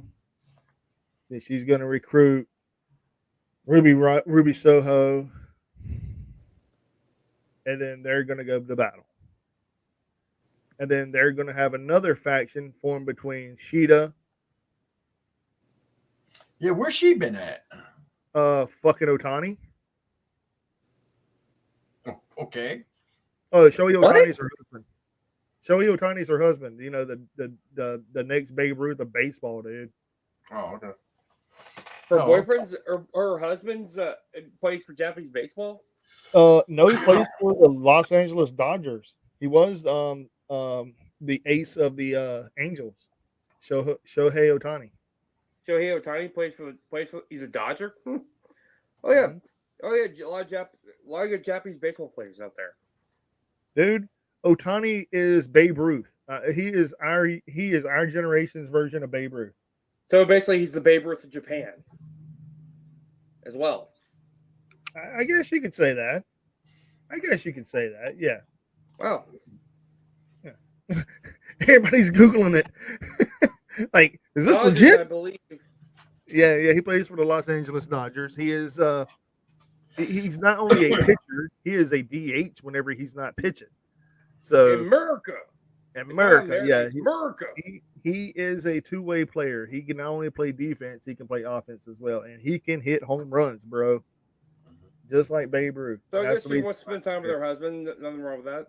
That mean, dude's you know. lucky he's dating a beautiful woman like Sheeta. Dating, dude, they're married. They've been They're married. for I mean, years. he's lucky if he's married to a beautiful woman like Sheeta. Wow. Yeah. She's amazing. He's But over, I there, think he's over there in the corner while she's dancing on the pole, man. Holy See, this- Sheeta. And like I said, though, I think there's gonna be another faction. There's What's gonna her be age? three What's new his age factions. now? Huh? Whose age? Who are you talking about, Jordan? Shohei Sheeta? Otani, I think he's in his 20s still. Maybe just turned 30. I think he's like 20s. I don't even know, man. I know he's in his. I want to say he's in his 20s still. I know he ain't that old. Mina. Sheeta is Southern, but I prefer Mina Shirakawa. I prefer Seriously. Viva Van. Just saying. Viva is also too. Mina Shirakawa is hot too. But if we're really talking about really hot women, everybody knows Maki Ito takes the cake. She's cute, adorable. She's Adorable. she's the cutest fucking thing in the world. She's the cutest fucking thing in the world. Just ask anybody. Well, anyways, what are we talking to? What's the next one we're talking about? FTR versus Blackpool Oh, yeah. Combat, which Oh, was yeah. an amazing I banger. love of the a whole Road Warriors Road Warriors entrance they gave. That was badass between Claudio and Mox. That was badass. Yeah, Claudio had the big ass freaking Swiss Army Knife symbol. yeah. I The loved it. It Swiss was- Superman. I mean, yeah, dude. The match was an instant classic. I mean, it had tag team wrestling. It told a story. You were here, and then you went here, and then it came down a little, and then it went back up to here, and here again, and then it peaked a little, came down, and then boom, there went the climax. And you're like, oh God, please don't tap out. Please don't tap out. Okay, cool. He passed out. I'm cool with that. They never. That's the thing about FTR. They refuse to get pinned. That's I mean, fuck, and dude. also Dax Harwood was busted open and everything. Dude, he was bleeding. He was bleeding worse than Mance Warner was that night. I can tell you that. Oh yeah. Well, not as bad as Darby Allin was. Fuck. We'll get to that in a minute too, man. That was a Okay, big okay, sheet of okay, glass. okay. That was a big sheet of glass, man. Like, so we, Blackpool went over, which was good, cool. I was really hoping to be FTR. I like FTR. I like Uncle Dax. I think he's an amazing character. I think his gimmick is awesome, but I'm okay with him taking the big L. I'm okay with that. I'm okay. Yeah. It was a good match. What a missed opportunity all at Mania around 31 it to was a do good match. Brock versus Cesaro. No contact until then Claudio tosses Brock like a child. You know, I That was would at be Target funny, today. interesting to see, but unfortunately, Brock basically shot himself in the foot with those text messages. So, Dude, I'm just glad that, you know, I have never sent a person, hey, can I watch you take a leak? okay. Oh God. I have never asked anybody to do that for me. I've been asking, Abe's hey, throwback tag guys, damn right. Between Mox and Cesaro, it was like Oh yeah. basically they told a story. They basically want to have basically the Road Warrior versus the Midnight Express. I Ooh, would that go was- more so matches over. with, it was more like the Brainbusters versus the Road Warriors, Oh yeah. There you go. or the Brainbusters versus Demolition. Nah, they're way more That was badass. some banger matches back in the day, right there. Yeah, I mean, dude, you can't knock Tully and Arn, dude. They were great together.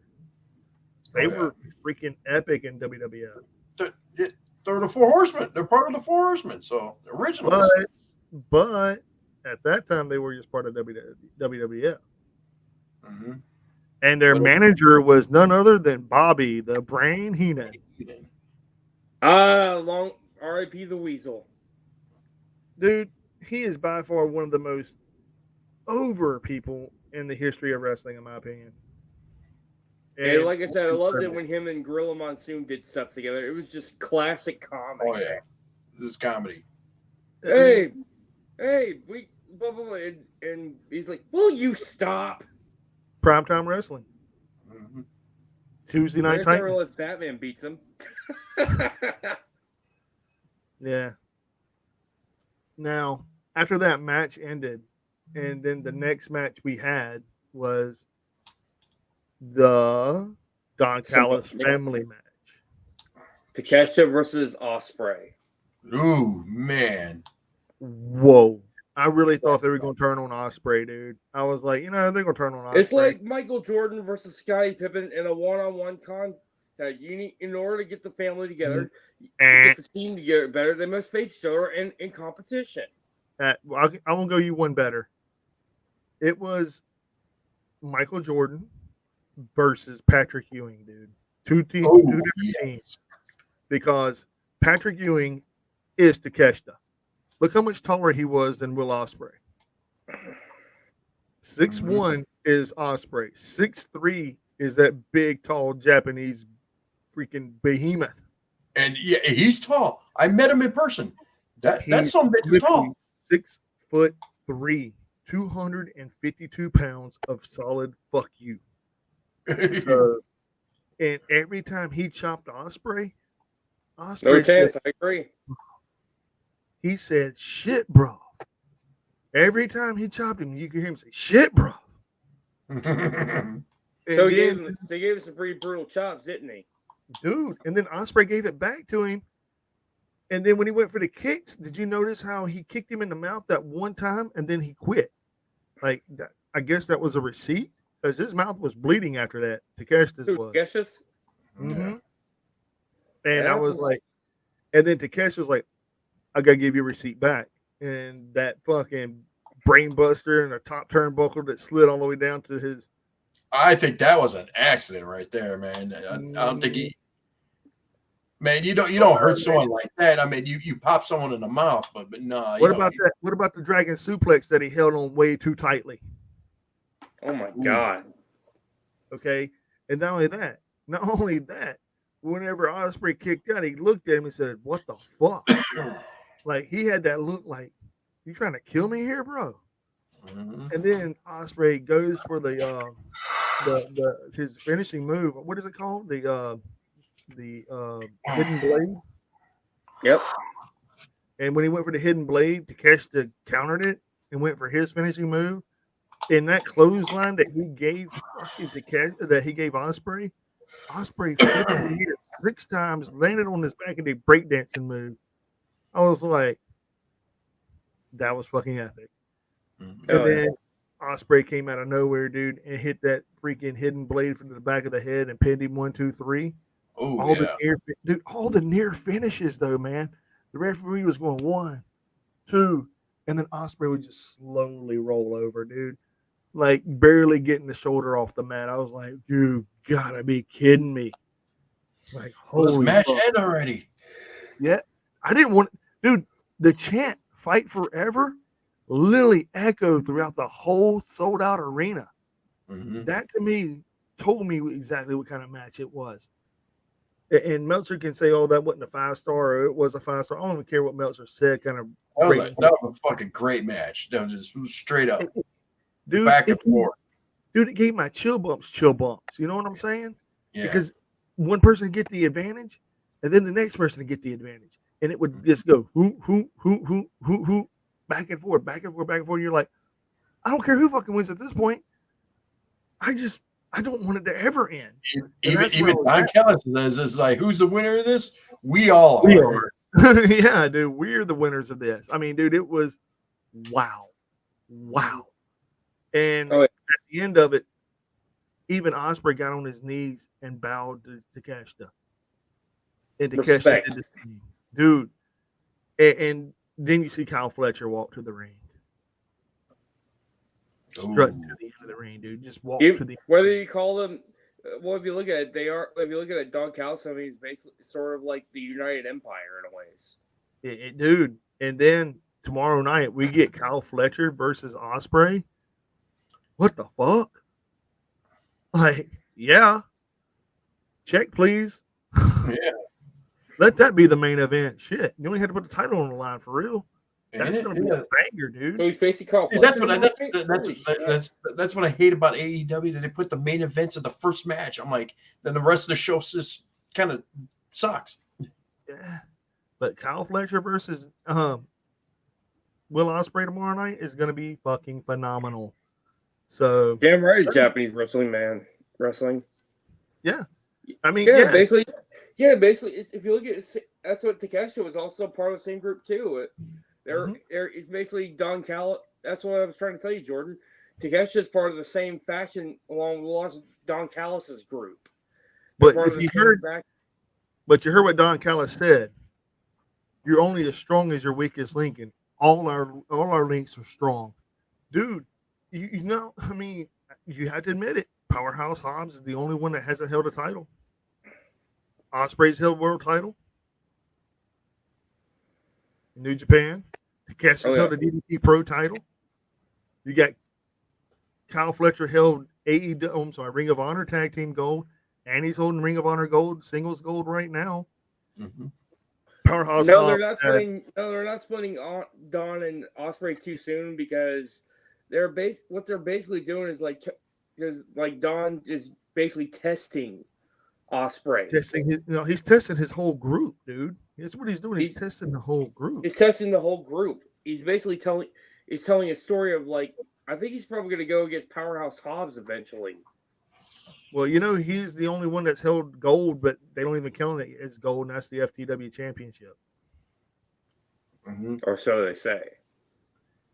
I mean, Hook is the champion, and when has he ever really fucking defended it? Joe Taz's invention. He invented it back when he was in ECW. Well, everybody knows what the FTW stands for. Fuck the world, dude. Mm-hmm. Hell yeah, fuck the world. Do you know he actually said it on primetime television, not fuck the world? He goes, yeah, man, it's for the wrestling title.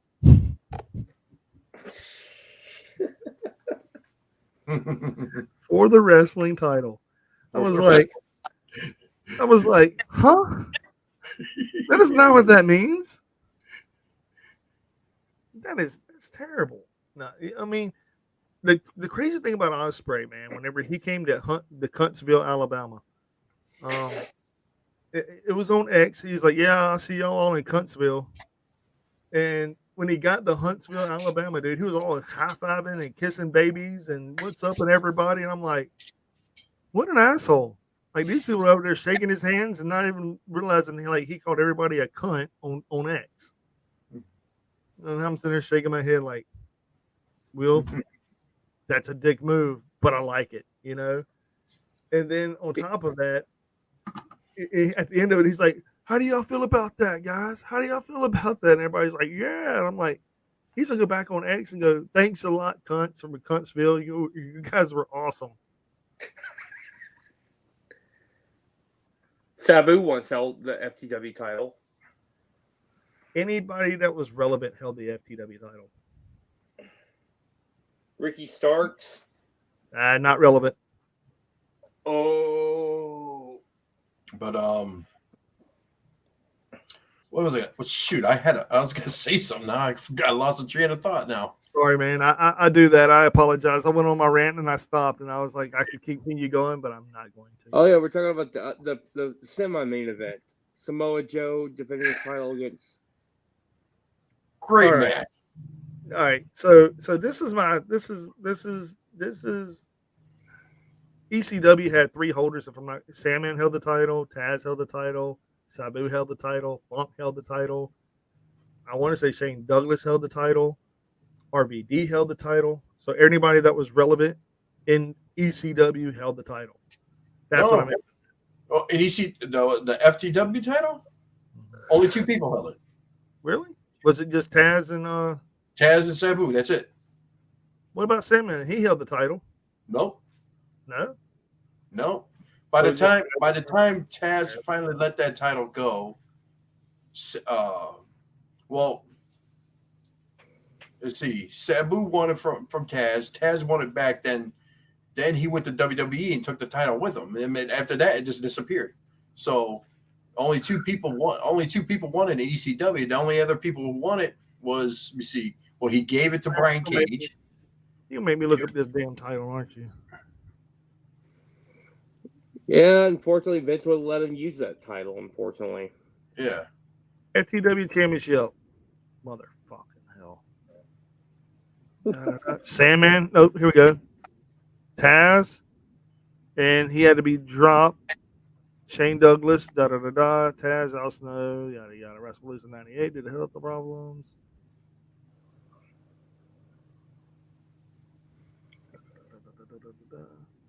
It was unrecognized by ECW, which we all knew that. Mm-hmm. He only lost. Taz lost the title only once in a singles match against Sabu. There you go. I think Taz will make a good manager because when I saw him, I know my shit. Sometimes. Hey, hold on. Yep, you're right. And then in 2020 is when he brought it back and gave it to Brian Cage. Yep. Unlike any of the casual podcasters, we actually look shit up. Yeah, That's the bottom line. Yeah, because we try to be legit here. We try to be. And sometimes you got the one person who watched way too much wrestling back in the day. Believe it or not, man, I watched a shit ton of fucking bootleg VHS tapes. I'm not even gonna lie. Oh yeah, I still we got did a them. lot. Hey, I'm gonna go on record and tell you guys, I'm not happy to admit this, but I love you guys. You're like family now, so be prepared to like plug your ears if you don't want to hear what I'm about to say. It's really fucking weird. I did self pornographic things to barely lit. What is it? Summer Sizzler '93. Just saying.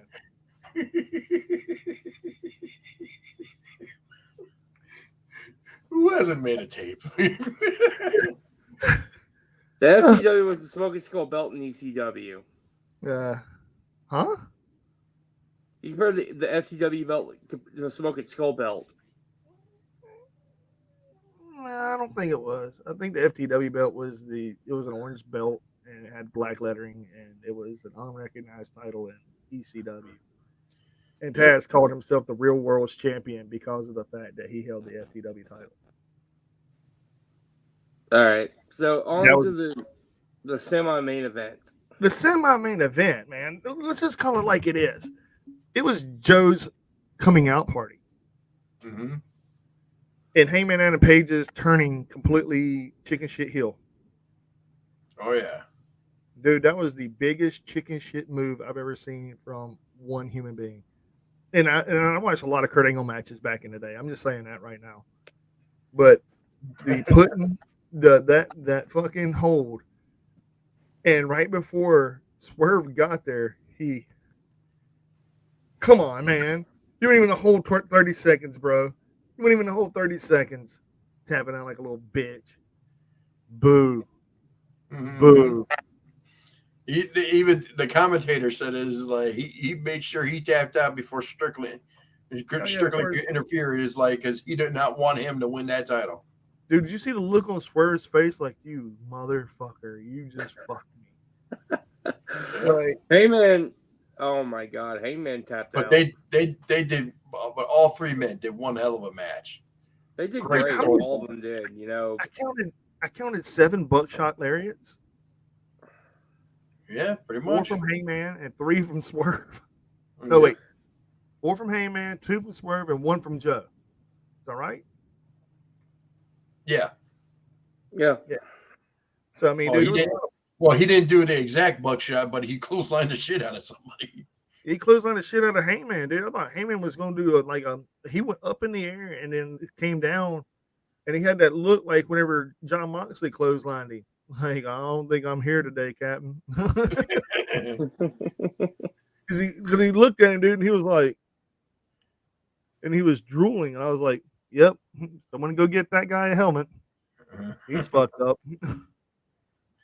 It's like knock that mustache off him. That Dude, let me rephrase that. Does he or does he not look like the 80s reincarnation of Magnum TA? pretty much. I'm It just looks saying. like it looks. I was he gonna looks- say John Holmes, but okay. He does. I noticed with Heyman, he does Ain't talking look like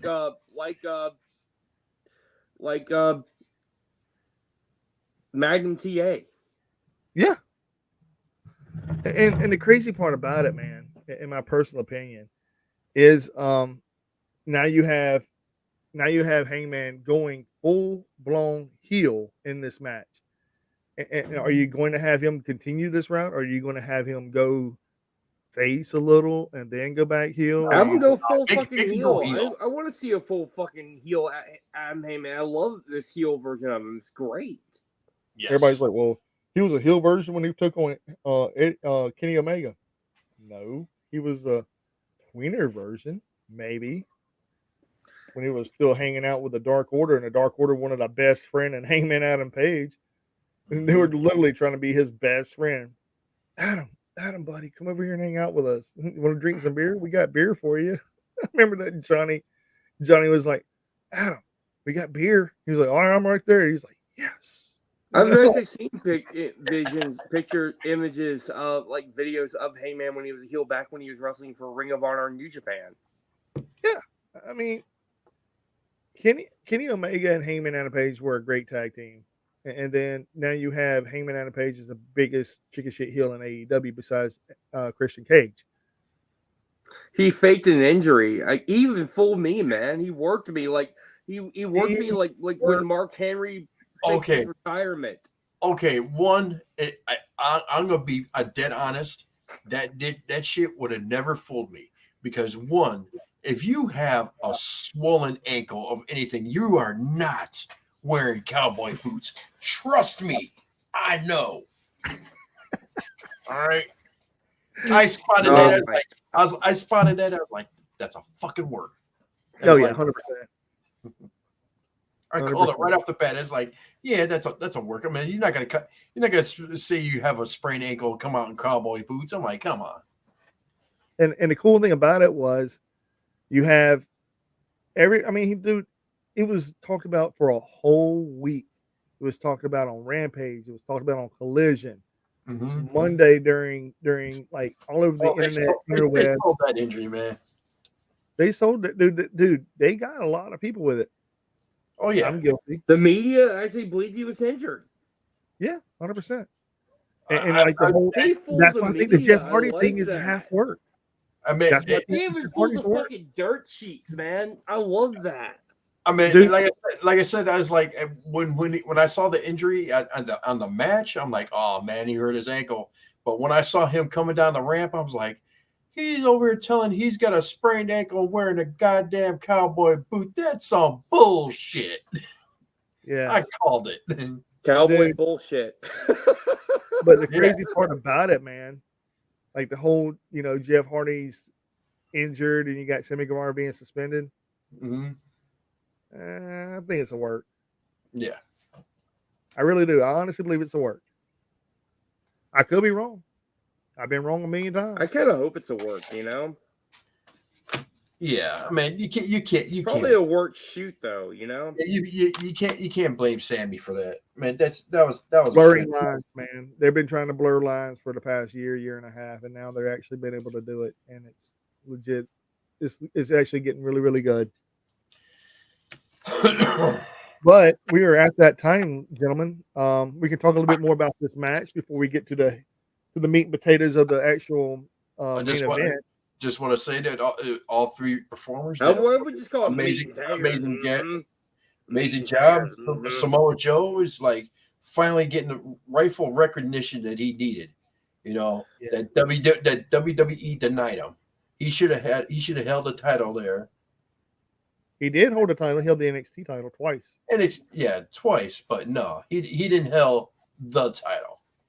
Exactly. Dude, they weren't gonna give that title to him. Mm-hmm. No, not him, not that fat Samoan. That's bad shit, pal. Yeah. I heard in the 2K24 game, they actually censored Vince's face. Wow. Like in video clips. That's stupid. Well, I know Brock Lesnar is in the game, but you can't play as him. Oh, really? He's in the game, but you can't play him. Joe has been a legend, and we good. Question to the panel: is this Swerve over enough yet? It's Carrier's champ. I think yes. I think he's over enough to be a champion. Not yet.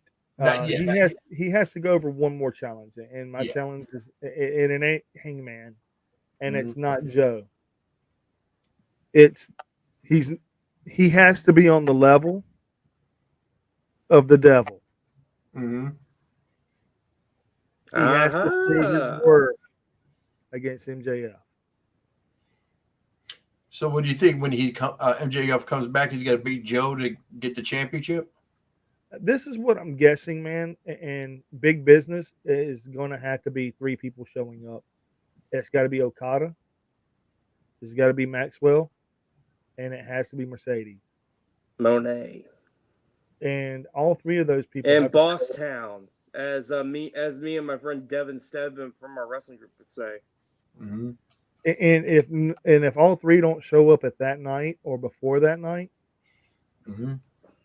Tony got some explaining to do. Mm-hmm. Hyping it. So is big business happening tomorrow? No, next week. No, it's next week. It's next week? Okay. But tomorrow night is the new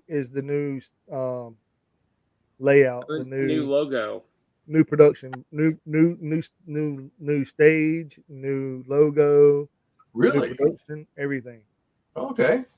Well, that shit is sent back. And this, I think Okada's gonna be here tomorrow, actually. And from what I understand, it's going to be like the old WCW aluminum days when they had WCW on both sides of the entrance ramp. It's going to have AEW. Ooh, like WCW Monday Nitro. I love that. Or the logo splitting as the people coming out. That was terrible. That was god awful. I hated that. I really hated that. I thought that was I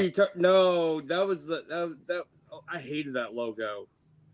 I did too. I liked it when it had the metal aluminum set up on both sides like that. To me, when the other logo now it brings back imagery of Doom. Which one? The one I'm talking about, or the one that with the split away? Apparently, the AEW new set was revealed about an hour ago. I'm gonna check that out. I am right now too. I'm fixing to do that. Send me a link to that, by the way. I want to check it out, Jordan. Send me through Messenger.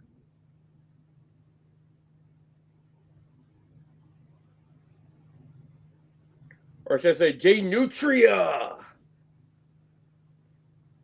He's one of our best commenters. Thank you, Jay Nutria, for commenting. We much appreciate him. Yes. Please like and subscribe, and also tell your friends, even Devin, even tell Genghis about us. So, like, subscribe, share. Yes. Leave a comment. This This is the type of stuff that JD from New York should be doing. I agree. But he hates the indie garbage.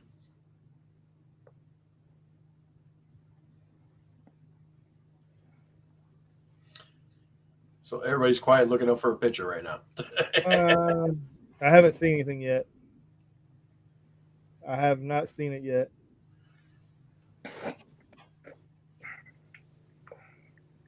All right, let's. So they're going back to. So it's basically a sort of like represents like the old WCW Monday New Night set look. for AEW. According to Cultaholic, All Elite Wrestling are set to bring back a very popular aspect of their set. According to Andrew Zarian on Wrestling Observer Live, AEW will be bringing back the tunnels as part of the new set for AEW TV. The new set is coming. Tunnels are back, baby. There you go. I love the tunnels. Reminds me of TNA. It does, except you have the babyface tunnels and the heel tunnels. It is a thing. I love All the right. way you have an interest way where the heels go and the faces go. I like that.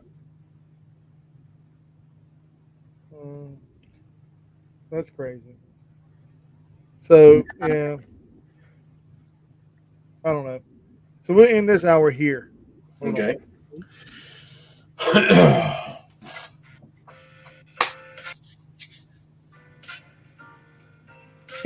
Hey, Lois. Remember the time I was ECW World Champion? Yeah. Who is it?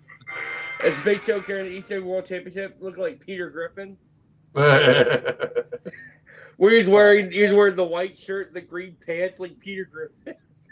Hey Lois, remember the time I was ECW World Champion? Yeah. You know that's brings up an interesting point. I haven't seen Paul White or Mark Henry in a while. Backstage stuff with coaching for all the wrestlers. I even love that video love that image where he was actually lecturing Roosh. So they're backstage talent. He's doing backstage stuff. He's a coach, just like Billy Gunn is. Okay. I know he was supposed to do a Captain Insano spot, and he never did it. He actually did it twice. Once with he did stuff with the Acclaimed as Captain Insano, and that part where MJF and Adam Cole caught Caps. You know what I'm talking about? Yeah, Captain Insano. Insano. That was a funny scene we where they caught Captain Insano when he was They were fishing, and they caught Captain Insano instead of a fish. Yeah, and then And they Max ended would up go, with the beer "What guys. the?" And they cut it off. You know what? The one angle they never did finish, and I'm still kind of mad about it, is when the Guns attacked Big Show or Paul White, and they never finished that story arc. All I know is they attacked him with a chair, and they never finished it. It was like way back in the beginning. Yeah, I know what you're talking about. And what about the the Powerhouse Hobbs took him off completely TV forever? The botch slam to the car. Oh yeah, that was pretty brutal. Yeah, dude, that was more than brutal. That was why on God's green earth would you let that happen? A lot of people are pissed off about that, dude. A lot of people were upset about that whole ordeal. Now, shall we talk about the main event? There we go. Yes. Let's do it. Shall we talk about the woo? Woo! Woo! It's showtime for the last time. I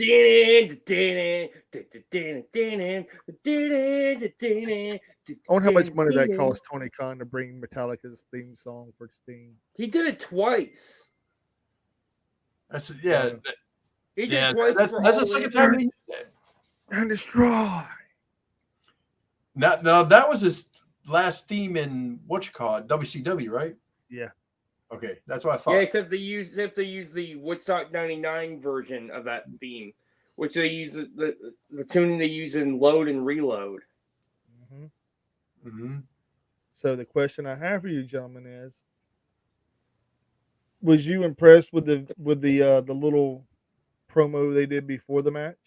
I loved it. It showed the Oh, yeah. imagery of his time, when, like images using WCW, New Japan, A lot of TNA. new stuff. TNA. Even TNA, dude, that was even cool. But they never showed any WWE shit. However, it was said that Triple H and WWE were really happy to lend footage if needed, and Tony Khan said, "No, we're good. We appreciate it though." I did hear that, and Sting said, Triple H actually was gonna add. You're gonna let them use that? "From what I understand, yeah." But Sting and Tony Khan were like, "Why?" Nah, we're good. They didn't need it, dude. I mean, what matches did he have in WWE? The match against Triple H, and the match Triple H against Seth Rollins. Rollins. That's and it. Seth Rollins. That was it. So why would you need any of that match material? He got buried both in those matches. He didn't take the win in any of them. Yeah, that's what I'm saying, dude. He even had the Joker gimmick in TNA on the. I love the Joker gimmick. Every face of Sting was there. I was man. glad though. At least WWE, congratulates Sting on his retirement. I was happy. Oh, About Yes, it. dude. they did that live on the air. On Monday Even night. Cody Yeah. Rhodes congratulated him. Yeah, Well, Dude, the that was- Coaster was also a little stinger too. dude. I Whenever was a they did that stinger, on too. WWE, that was awesome. Somewhere in my storage, I actually have a picture of me, 1998, dressed up as Wolfpack Sting for Halloween. Yeah, I'm a little stinger. Oh, you were No, told Jake that they Brown- weren't going to release it to him? I heard that they were. So I mean, like I said, everything I've read was 50-50 on both sides of that, on both sides. So we'll never know until one of them come out and said, "Well, Triple H never gave us permission to use that," or whatever. So I think Triple H let them use the Wolfpack Sting though. I'll give him that. I'm happy about that. Well, they let them use a lot of the WCW stuff, man. All that WCW stuff that had to come from the Well, WWE. Well, the reason why they got away with that, I could tell you about that. It was all pictures. It was not actual video footage. Yeah, it was all still. All the WCW shots they had that's all it was pictures, not video. Yeah. Yeah, those were his two sons dressed in Wolfpack Sting makeup. Yeah. And the crazy thing was, man, I mean, it was really cool, man. And then you had TNA stuff on there, which Jeff Jarrett owned it at that time, so he could have got that easily. Mm-hmm. I mean, I'm sure the people at Anthem would, they even congratulated Sting on Twitter. They did. TNA a lot of people did. did. They're humble. They are honored to have Sting in their wrestling in part of their history. I'm glad he was part of their history. Yeah, most of it was in JPW Sting. Yeah. Now, before I get into this main again. event, I want to segue for 1 second to some news. We're talking about TNA here for a second. Did y'all see where they signed Alex Hammerstone? Yes, I'm happy about that. TNA? Mm-hmm. Yep, they signed out former MLW World Heavyweight Champion Alex Hammerstone. Sure did. Nice. Don't know what that means, but could we see? I want to see Hammerstone versus Moose. That'd be a good match. Hammerstone's taking on Josh Alexander at the next pay-per-view. Oh yeah, it's gonna be a banger. But anyway, back to the main event. The whole thing.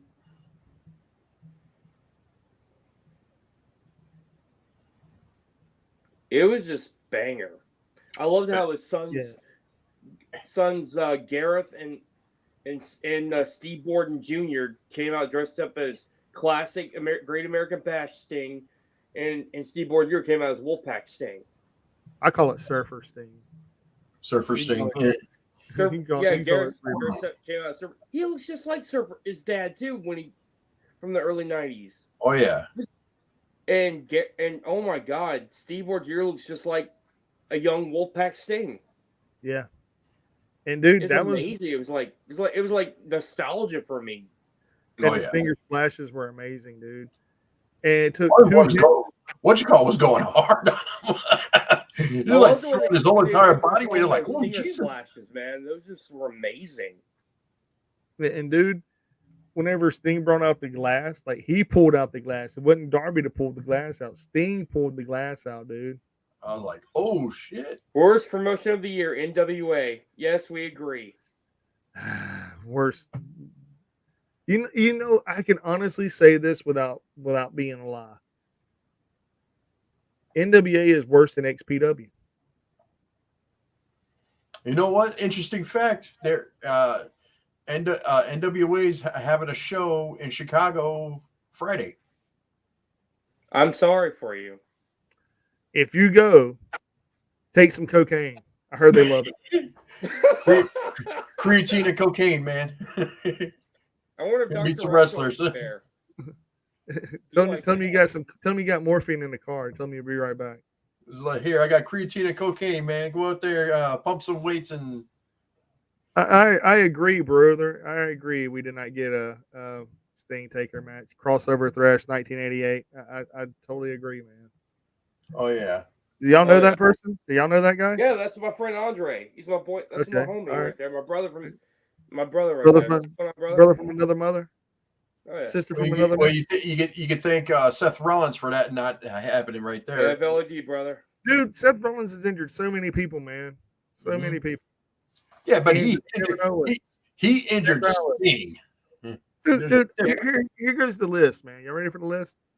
Kevin Owens, Finn Balor, Sting, Becky Lynch, and of course himself. Well, he injured that cooter, Becky Lynch. I know that. Yeah, see? Will you? Five Oh my God! What the people. fuck? I think honestly though, in technicality, What do We you all think know of the who we're- Bucks' we all- gimmick? The way they came out in those robes, though. By the way, oh dude, that was so good. They You know were what that great reminded me heels. of? It reminded me of MJF. I don't know why, but it kind of reminded me of MJF. The heel MJF coming out with the robes. Makes But, sense. I always love how I liked how the Bucks reinvented themselves and everything. The Yeah. EVP trigger Yes. twice, They're kick put- out at one, both times. I thought that was epic. But I loved it. think the Bucks. But have I, great I'd, potential. as the match went on and everything, then Darby did that spot. You mean the one where everybody thought he died? Oh my God! It's like when he go into the glass, I'm like, okay, this is Oh some my sugar glass or God! I something haven't like felt that, that and much shit. then I you haven't just see felt his that- back just go. I'm like, oh, he fucked himself up really good. The only good thing that WWE Sting run was the NWO versus DX setup.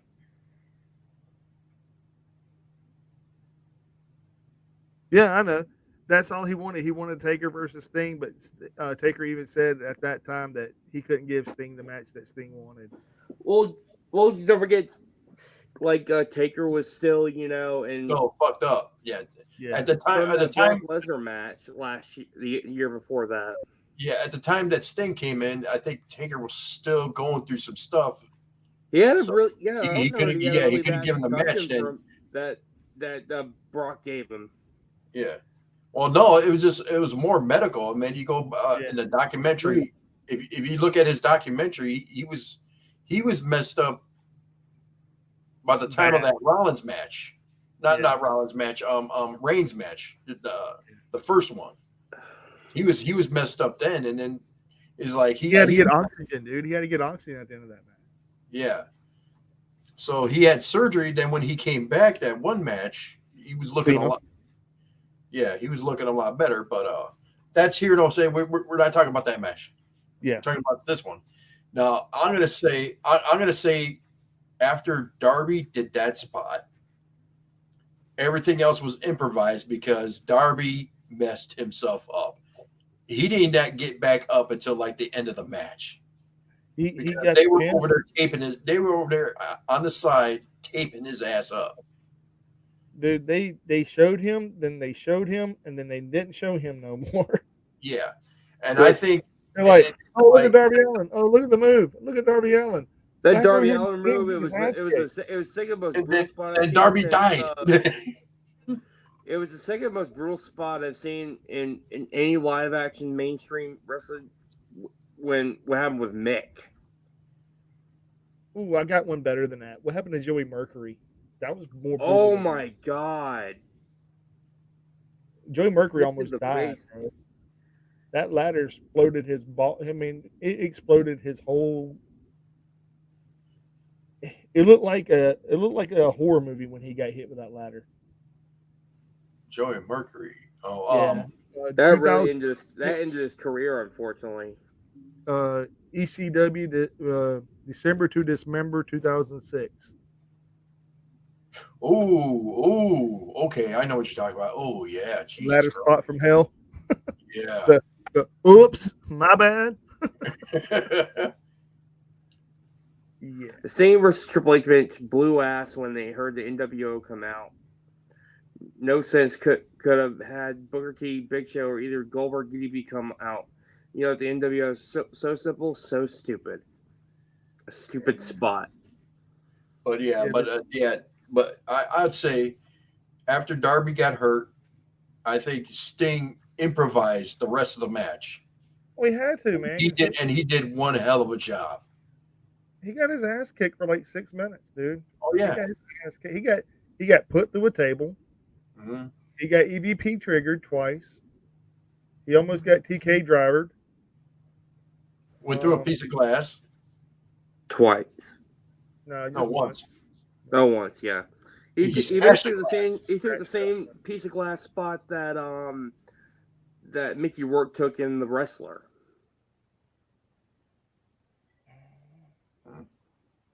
I don't know, man. The Mickey Rourke thing. They're talking about making a wrestler too, so I don't know how I feel about that. It wasn't his character supposed to die at the end or something like that if he wrestled. They Well, never think so. specified.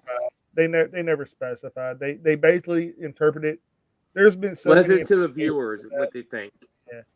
There was so many interpretations of that. They're saying it was like an homage to Mick Foley. That was the way the indie wrestlers die in the ring, and they let basically that's how they end up that their career is doing what they do. And then there was the ultimate one was he died after that. So Well, but Who knows? but Darby almost died. yeah, but he also got the win too. No, the tag team titles are vacant now. Yeah, so, So- how's that going to work? Is like did they I didn't see the news conference. Did they surrender their titles afterwards? At the media scrum, they released the titles. Sting is still going to be part of the company, and from what I understand, he's going to be there for talent relations. Mhm. So like Christopher Daniels. Well, he's going to be. Well, he's going to be at C2E2 in Chicago for under the AEW banner, so signing autographs, and hopefully he's not charging fucking Undertaker prices. From what I understand, all the AEW wrestlers are charging $45 to $50. That's I not think- That's bad. not bad. And that's what I've heard. I'll get I that heard signed. Dude, yeah. But I mean, it stings. No. This will be the better one to get signed. Actually, Hell if you yeah, have it would. the Sting pop would probably be the best thing to get signed.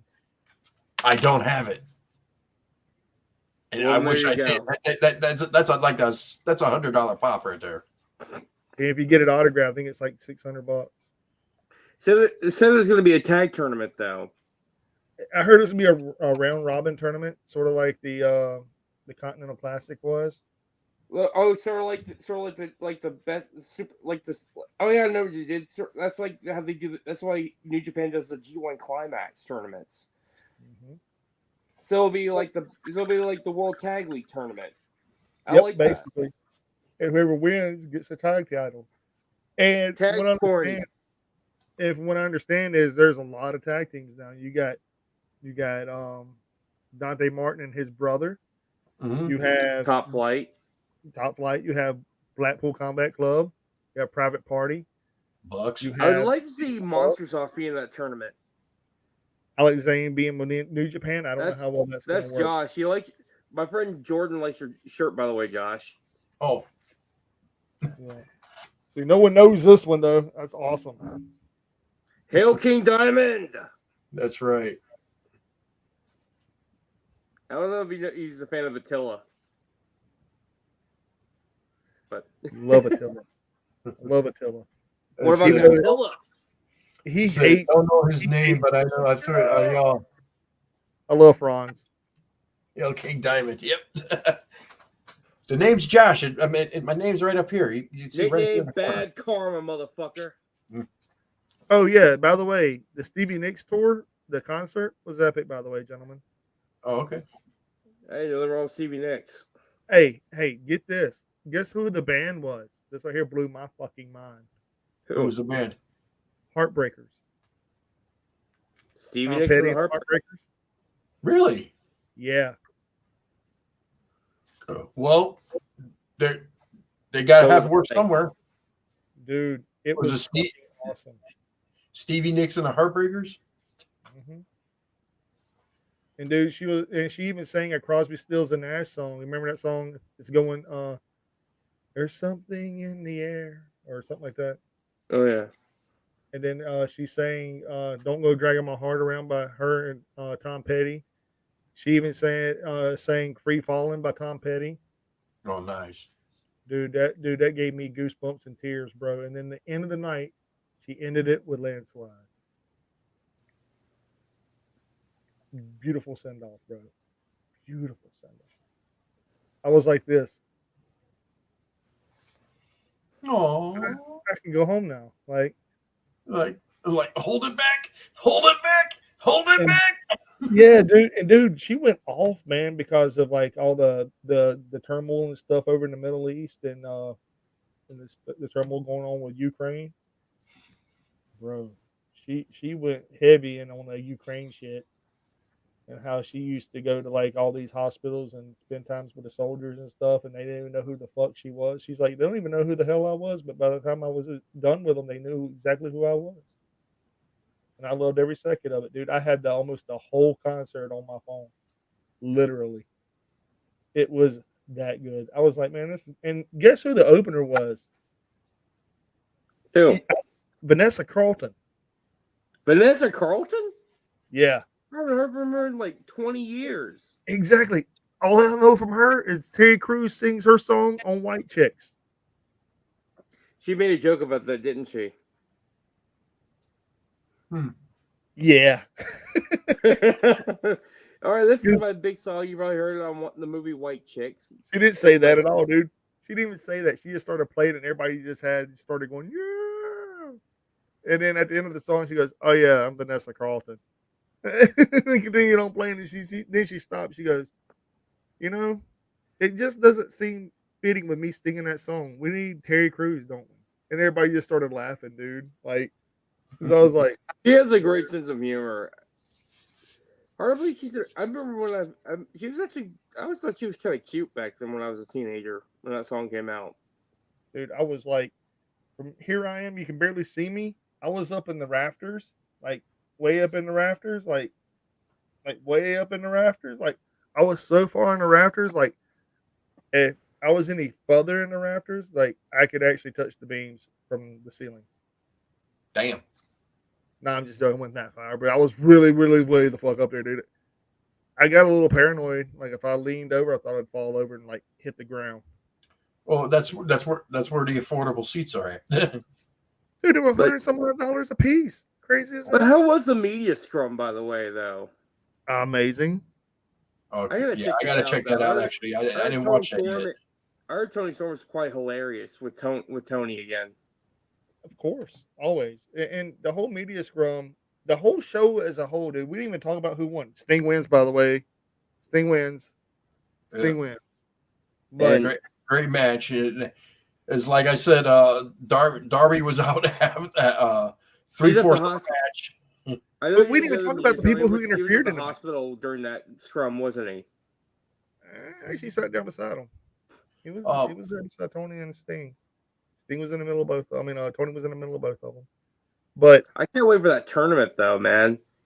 Well, only his sons interfered, ain't it? Nobody else really interfered in the match, did they? Ricky the Dragon Steamboat wouldn't let the Young Bucks grab the titles, Oh yeah.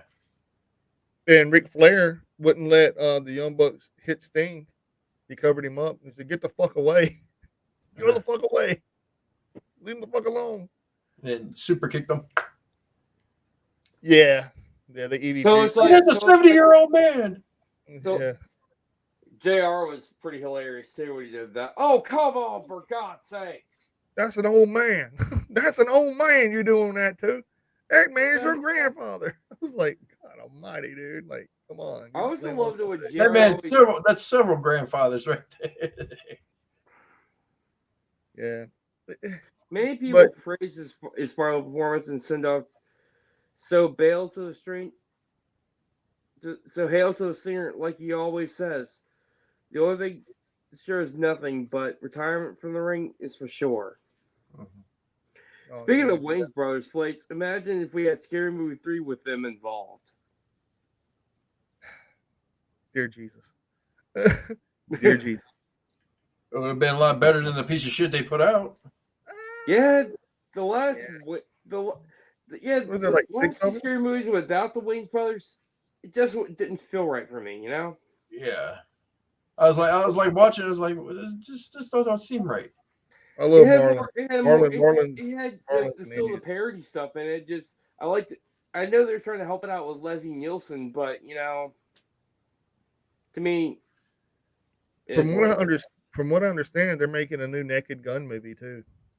but he's dead though. Yeah. Leslie Nielsen's dead though. It ain't got nothing to do with Leslie Nielsen. Yeah, I was like, wait a minute. Andy. It's a reboot. It's a total reboot. And from what I understand is they're making a new Gremlins 3, About time. and they're doing Beetlejuice 2. Yep, that's filming. That's Is I think that the Jenna filming is almost done. Ortega as Lydia's daughter? It's who? Jenna Ortega. She played Wednesday in the Netflix show with Tim Burton. Yep. So I mean, I'm down with all this, dude. I'm down 100% with Hey, all if this. it has Winona Ryder and Michael Keaton in it, I'm game. Oh yeah, Michael Keaton's playing I Beetlejuice. hope it has Catherine O'Hara in there. She's hilarious. And did they actually cancel the Michael Keaton Batman run? Did they actually cancel that? Yeah, yeah. It was supposed to be Warner Bros. Shelved that project along with Batgirl. Yeah, well, everything.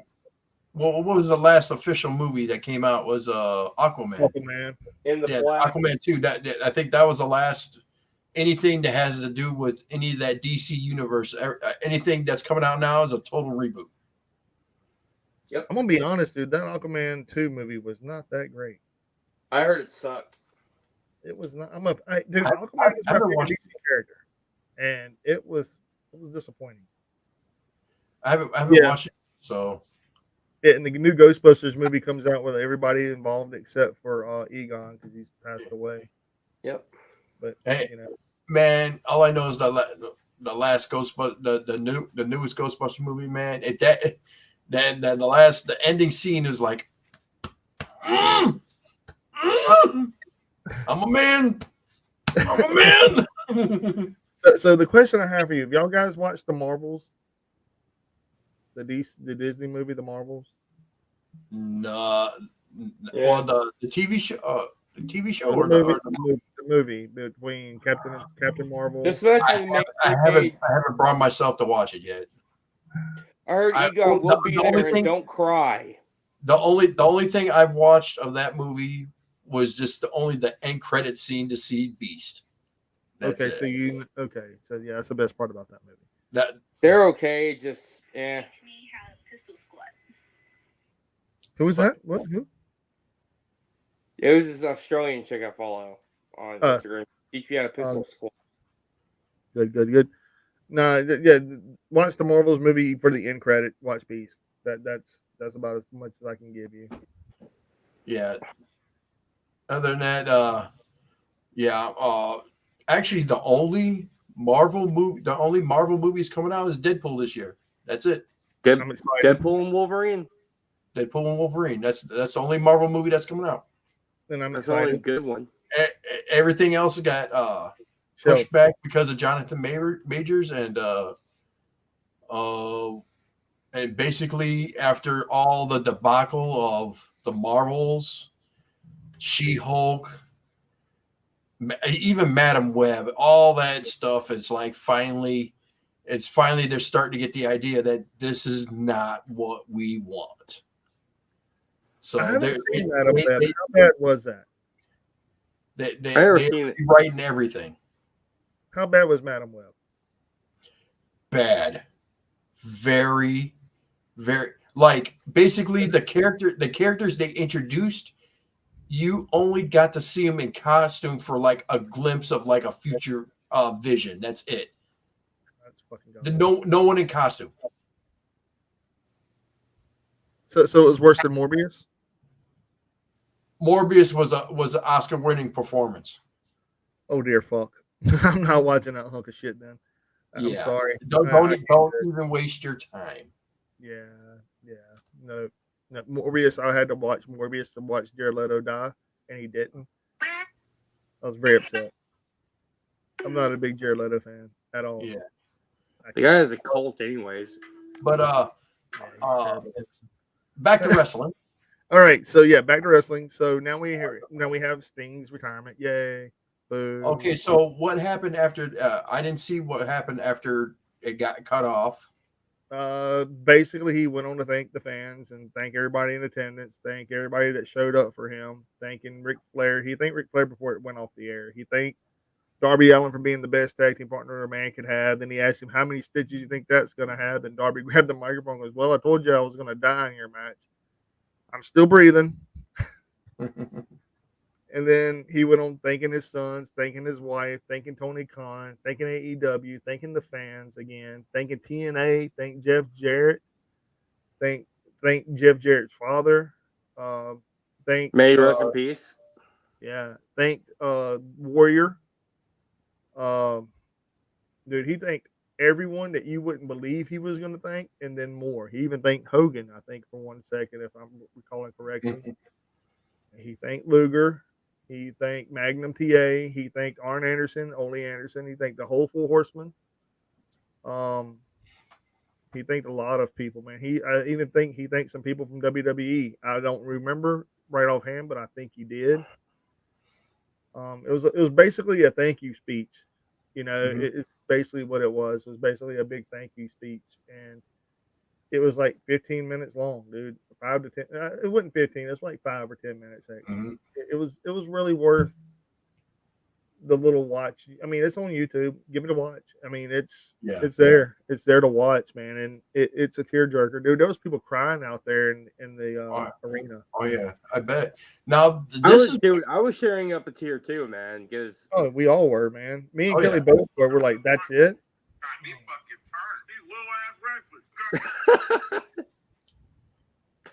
I was looking at this video on Instagram where these small guys are wrestling, micro wrestling, Oh yeah. And oh, we get the matches up here. micro Yeah. wrestling. Yeah. a But lot of people do. well, actually, to tell you the truth, I'm really surprised that they didn't drop the titles. I actually really surprised about that. I'm not because Usually with a guy like retiring on like that, you figured they're gonna let put the Bucks over, give him the titles and everything, then let him have his speech and everything. You know that falls on that old time passing of the torch type of deal. You know, the but- old kayfabe shit. Yeah, and I get it. Yeah, but it actually surprised me that because when they won, I'm like, oh my god, they did drop the titles. Because if you recall correctly, man, the whole thing was back in the day. When you retire, you go out on your back. That's the way you go out. You go out on your back. And Damn right, I got those real belts, the crazy part real about it is, championship belts, not BS. and the crazy part about it is, a lot of the fans and a lot of the people that work in the business and now are like, that's really fucking stupid. Mm-hmm. I mean, it's your last match. You're a champion, cool. Even if you wasn't a champion, Why are you going out with a loss? That don't make no sense. You should go out on a high note, not on a losing note. Oh yeah, I forgot new Dark Side of the Ring came out tonight. So I mean, that's No, my we'll whole. watch that later. Yeah, no shit. But you know, I'm that's gonna my watch that whole later take- as soon as we get off the air. Yeah, but that's my whole take on that, though, man. Is Mhm. why do you have to go out on your back? I mean, I get some people still want to do the whole kayfabe thing. I get it, but there's a lot of people that don't, and the reason that they don't, it ain't because they don't respect the business. It's Sting. Sting is He's one an of those- icon. not only that, man. What's the word I'm looking for? You're only as good as your last match, so they say. And Sting's last match was a fucking banger. Oh yeah. So Oh, I mean, if he had him taking the L in that match, why? Yeah, true. But like I said, but coming from me, I've been watching wrestling since I was young, and usually somebody that's on the way out, they take the loss, and it's like, But I was shocked. It is like they won it, and then you said in like the media, when, you said they're when dropping the Great Muto title. retired, or should I say Keiji Muto, as he was going by, it's basically himself minus the gimmick and the green mist. He took an L to Naito. He did. Yeah. But the match before that, he took the W. Yeah, Mhm. he was tag teaming with both Darby Allin and Sting in that trios match, and he basically let Muto let Darby take the win. Yeah.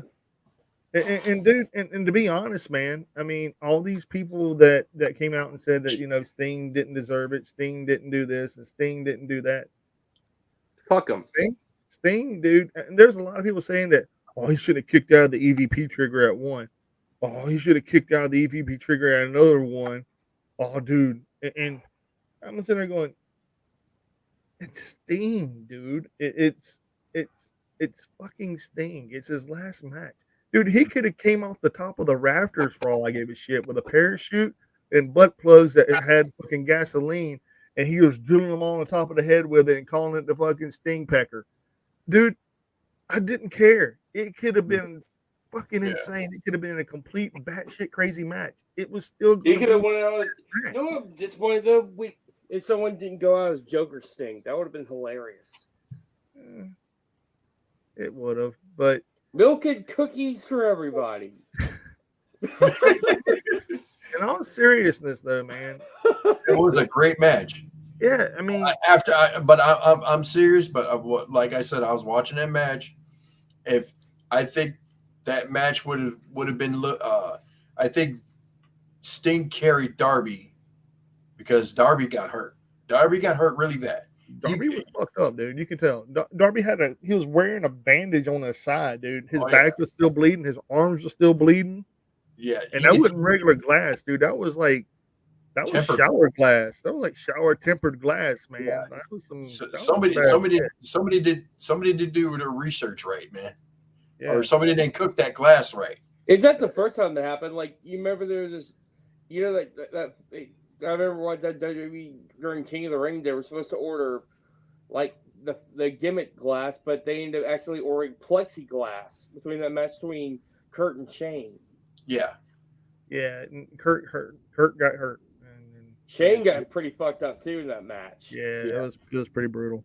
But, Pretty fucking brutal. Yeah, but you could tell that after Darby got hurt, it's like Sting carried that match. He was carried it good. He carried it like a pro. He was like, all right, plan A is fucked. Plan B it is. Yeah, basically. I remember Shane got busted open in that match too. I was like, Jesus Christ. And you could even tell the Young Bucks, they were like, what do we do here? And then that's when everybody got involved, like Ricky the Dragon Steamboat and Flair. Like, they already knew there was a plan B and the plan C if needed, because you could see Magnum TA was like ready to come across the rail. I mean, everybody was just standing up ready to come I don't think Magnum TA was going to come over the rail. No, he was. It would have been like an amazing flop. Yeah, it'd been terrible. It'd been like watching, what was that thing? the stormtrooper gimmick in WCW. Yeah. The helmet roll off. that was Yeah. that was god awful. God forgive me. Lord, I apologize for that comment. Yeah, Lord, I apologize. I didn't mean all that. But no, I But, mean it was a great match, man. And then, that was just 2 nights ago, man. And then last night on Raw, dude, they even came out and were like thanking Sting for his whole career for being over almost 4 decades long, and that was well put together. And then you have the whole I call it the whole debacle now between AEW now having to find new tag team champions. Who do they go with? I mean, you got obvious choices in FTR, Young Bucks. I mean, you also got the Penta brothers. You also have Starkson, Big Bill. You got the Blackpool Combat Club. You got Private Party. You have, yeah. I mean, dude, there's so many top flight. Well, how are they going to do the Penta and all them when they're still doing CMML? Well, believe it or not, dude, Penta was wrestling on Rampage whenever the CMLL guys were. I think he talked to CMLL guys, talked to CMLL people to make sure it's all right. Yeah, I mean, because dude, they're not wrestling for AAA. They don't have a contract with AAA anymore. Those are, they're AEW guys, and that's the whole Penta was upset about it. He's like, dude, we're not wrestling with AAA anymore, and neither is Bandito, neither is Roosh. Bandito's still injured. Thunder Rosa, they let her wrestle. He wrestled in CMLL. But what's his other? What's the other guy's name? Vikingo. They can't have Vikingo on there. Nope. And if you haven't noticed, he's been cut from a lot of shows, man. He's even cut from GCW right now. He hasn't been on GCW in a minute. Here's another thing. Get cut? Not like cut. He hadn't been on. Thunder Rosa was actually wrestling a CMLL show. Yeah. Well, he probably had to finally come back to country and fucking and actually wrestle some matches. Yeah, and not only that though, I mean, the AAA is trying to build up their biggest pay-per-view right now, and it's slowly building. Triple Mania is coming up, ain't it? Oh, yeah. And El Hijo is facing Alberto Del Rio or Alberto Del Patron, and then you have what's that kid's name that used to wrestle in AEW with the little white kid, Jack or Jake. The park kid, the parkour kid, what was his name? He had really, really sick moves. It was him and another dude, and the other dude was like a real technical wrestler, wore yellow and black. They came out in the green suits. Okay, I know who you're talking about. Oh my God, why is their name I like them, dude. I think they were a great talent. Oh yeah, they were good. They were a good tag team. Yeah, yeah, they were great tag teams. They just not used properly, in my opinion. And then you had, and then you also have the Hardy Boys still there too. Well, they could stop getting injured. True story. I mean, and who you have teaming with Ortiz or Santana, whoever the one is left. It was Santana. I think they're keeping Ortiz, and I think Santana was the one that was unhappy. Yeah. So where's he gonna go? Back to TNA? He's been doing a lot of independents. I know he was with House of Glory, dude. He did some House of Glory shit this past weekend. Matter of fact, it was him and Penta and Ray Phoenix and a lot of people. Amazing Red. Matter of fact, I can tell you that I haven't watched that card yet. I was gonna watch that tonight. Believe it or not, I was gonna watch that tonight. It is Get Your Ass to March is the Hood Slam show. Reckoning, Penta El Zero Miedo and Santana. And it had Mustafa Ali versus Alex Shelley. Kamar Couture and Kiki Van Gogh versus Diamond Virago and the Ultraviolet. Cash Flow Inc. which is Jay Bougie and Ken Broadway versus The Rascal and Trey Miguel and Zach Wentz. Joey Silver versus Danhausen. Midas Black versus Charles Mason. House of Glory, Crown Jewel title match: Carlos Ramirez versus Lance Anoy, and that's it. That's all the matches. Yay! Hmm. So yeah, the best. I think the best match of the night will probably be Mustafa Ali versus Alex Shelley. Oh yeah, that sounds like a good match right there. Yeah, I mean you can't go wrong with that. And then you got the Penta Elzera Mineral, Santana. Mike Santana faces off of Penta. Ooh, that's a good one. That's gonna be a good one. That'd be the best two matches of the night. And then you got Joey Silver, which is isn't that no, that's Alex Silver and AEW. I thought you were about to say John Silver. John Silver, yeah, and Danhausen. Danhausen's in there too. So Joey Silver versus Danhausen. Yeah, finally we get a little break from Danhausen for a little while. Huh? Yeah, again. Very, very, very good. Very evil. Very good. Yes. Very nice, very evil. No, it's very nice. Good, Get that right, get it, be cursed. I met him too, so Cursed. Yeah. Now, guys, are you guys gotta come up to Chicago, man? I gotta get Windy City. Dude, I looked at that. Have you looked at? Have you actually looked at the arrangements for seating for that pay-per-view? Yeah, there's still a lot of seats left, man. Dude, it is standing room only. You need to recheck that. Everything is Bullshit. sold out. Everything is sold out, but standing room only. No, there isn't, man. I've recently looked at it. Hey, I looked at it. I looked at it when I was in New Orleans, bro. Because I even told the lady, I was like, "Hey, look, we need to go. We need to go to this." And she's like, "Where is it at?" And I said, "Look, we can get on the Amtrak. Boom, we can go straight up to Chicago, watch pay-per-view. Boom, be back the very next day. Okay. Standing room only, dude. $20. Nowhere to sit. Can't bring a chair.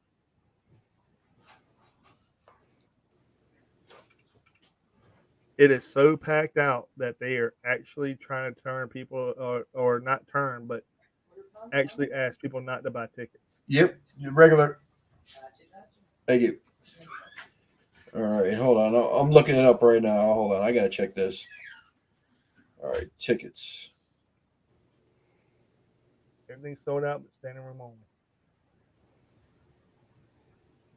And they said if they keep getting any more people to come into this arena, they're going to have to find another venue. Just What are you like they talking did with about? Windy City Riot. The New Japan Pro Wrestling is selling out? Dude, No. it's sold out. It's standing room only. No, there's a lot of seats available. No, Holy yeah, shit. the tickets you're looking at. Go to their website, man. Windy City Riot selling out? Fucking A, man. I cannot wait for that show. No, Sorry, it's like I'm looking at seats right now. It's like there's stuff available. I'm like seeing like for $20. Yeah, but yeah, those seats are they're other seats. The they're nosebleed seats, but I'm telling you, I've been to this arena. There's not a bad seat there. Oh, here's another thing. So March 6th of New Japan Cup tournament for the new number one contender to the biggest prize in the fighting land known by Sports Illustrated, and the world will start. Will you cover it this year? All right, this is where everything's sold out. Ready for this? Mm-hmm. Ringside A, $300 sold out. Ringside B, $159 sold out. Arena A, sold out $129. Arena B, sold out $79. Arena C, sold out $59. Stand A, $39, sold out. Stand B, sold out $29. Stand C, sold out $24. I'm looking at the bleacher seats. D. All the ones I'm looking at is all bleacher. This is all like the second level. So anything right there, that's all $20 right there. Yeah, it's like $19, and it's at the Wintrust Arena. Yeah, there's no yeah, and the bleachers, they're not gonna have a standing area in there. No, that's all seats. So you're gonna have to find a big arena to keep selling. Yeah, like I I mean, said, there's a lot open still. There's Dude, that's the still thing a about lot New open. Japan Pro Wrestling. I love the cult following they have over here in the United States and everything. oh, dude, it's insane. And this is why I'm the Japanese guru, as you say.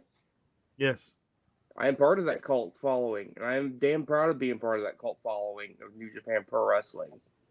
And I went on Vivid Seats to look for tickets, regular tickets that were like $80, selling for $200. Because people are scalping their tickets. I'm looking at everything on Ticketmaster right now, and I'm seeing. Yeah, there's seats available. There's a lot of seats available. Yeah, but it's got to be all bleacher seats, but there's Yeah. seats available. let me see something. I'm on Vivid Seats. Let's get a Vivid. I wonder if it's going to be on the Bleacher Report. If they're sitting in the bleachers. All right, I went to Vivid Seats. They're showing the ropes, and Here's another thing, though. There's people claiming that people got, the AEW gives a warning about sitting in the front row. Be prepared to move out of the way so you won't get hurt. Oh shoot, they do that at GCW, man. Actually, the wrestlers. They basically leave that out behind. They're saying people could get hurt. These a lot of these basically for basically for GCW, there's no ring guards. When the wrestler comes out the ring and he lands in front of you, he gives you the cue. He's like, "Hey, clear the area." I'm like, okay, get out the way. Phew. yeah, right there. I'm looking at it. Yeah, you can still get tickets, but they're row 4, and they're $170 a piece. Oh, I'm not doing. No, I'm not getting that close, man. That's on the entranceway. I'm on a budget, man. Yeah, I'm on a budget right now. I'm on medical leave, so I'm on a budget. I got the bleacher. It is. I hear you on that one. I mean, I'm just looking, man, and I'm like, So then there's stuff available. there is stuff available. Yeah, you're right. I ain't lying. Wintrust Arena it's a pretty big stadium, and it's like, heck, I'm from the around Chicago area. I never even heard of that place until AEW went there. Wow. Section 8 is $314 a seat. That is fucking insane, dude. And like the first risers behind that area right there is $52. Yeah. And then all the stuff behind the actual curtains and stuff is, of course, you're not getting any of that shit. Nah. You want the view of at least of the ring from the side or the front. So, but from what I see, there's a lot of bleacher seats available, and it gives you that good view right of it. And I don't want to sit way up in the fucking balconies. The first level is okay. That third level, you can go kiss. I ain't doing that. And like, there's one like right behind the floor seats and the bleachers, and they're like $80 a piece. That's ridiculous. And like in the far corner, you get it like $34. And then like right behind the floor, like right behind 8 number floor, you $50 a pop. That ain't bad. But on the other side, you're looking at $58 too. So I mean, it ain't terrible, man. Let me see if I can get some cash going, man. Right now, I ain't working either. I'm trying to find a job, so that sucks. But yeah, if I can find me a job, hell yeah, dude. I'd love to go up there, especially just to watch wrestling, man. I mean, hell, dude. Oh yeah. I mean, I wouldn't even mind sitting behind. I wouldn't even mind sitting on the floor if I had the cash. But dude, that's Hell, and that little bitty area right there ain't bad either. $113 a piece. That ain't bad. Hell, shoot, for the bleachers, shit. I take me, my girl, my brother, his girlfriend. Shit. Oh yeah. I mean, I wouldn't mind sitting like in row 10 or section 109 or 124, but and the other ones like on section 1, they're $170 a piece, and row 4. You know what I'm saying? Row fucking 4. That's ridiculous. Yeah. Well, that one's actually sold out. Actually, no, I can get 2 tickets right now, $170 a piece. Oh, see, I'm looking at Ticketmaster. So they Go to said, vividseats.com, man. okay. You'll see what I'm looking at. Like legit. Like I'm looking at everything. Everything is still available. There's yellow, blue, and light blue.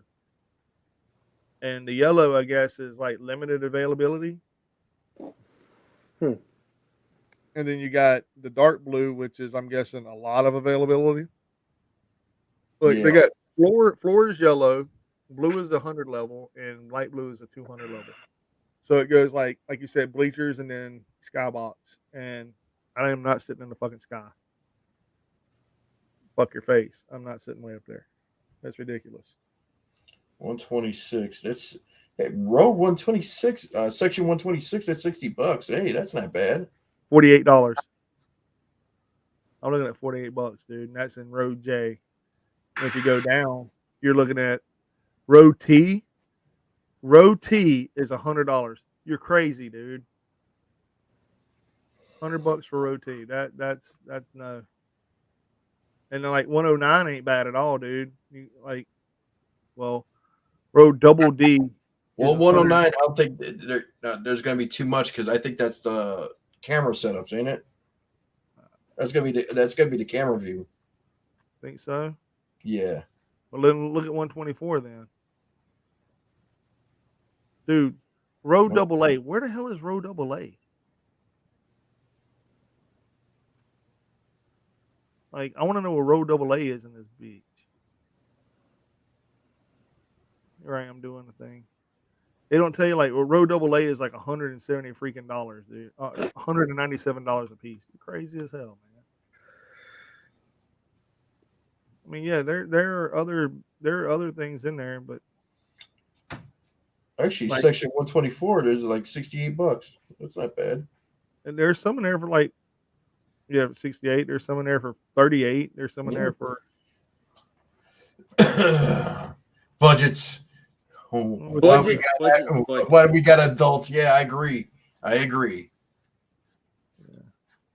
Anyway, yeah, that's all. I mean, there's a lot. But if I can watch it, with you guys, I'm definitely gonna order the pay-per-view because I mean it's Windy City Riot, man. I'm a New Japan stan, Mark, whatever the fuck you guys call me. I'm the Japanese guru, bro. Guru. You're the guru, bro. So yeah, I mean it is. Yeah, I was at if it wasn't for my boy Jordan, I would not been watching New Japan Pro Wrestling. He's one who showed me where to find it, how to use it, because I've been wanting to watch New Japan Pro Wrestling for years, and the rest is history. Well, you know what we got to do for Sting, right? We got to play the music for him. Thank you, Sting. We want to say thank you for the years of our childhood, man. Only like 15 seconds of it. Otherwise, we could get demonetized.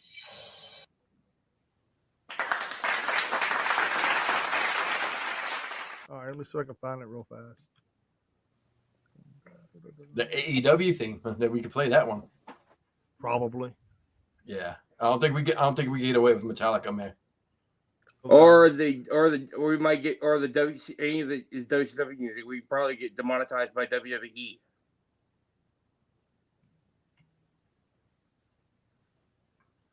I know I got the CD somewhere around here. I'll bring out the collections, man. Oh God! You name a soundtrack, I got it. All right, Sting's AEW theme. I'm sure. Hold on. I got you. I got this. I got this, bro. I got this. And how do I get this in here? How do I add a thing? There we go.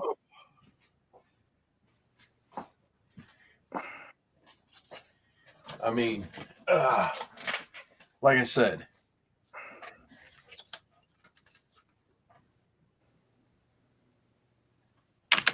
ECW. There we go.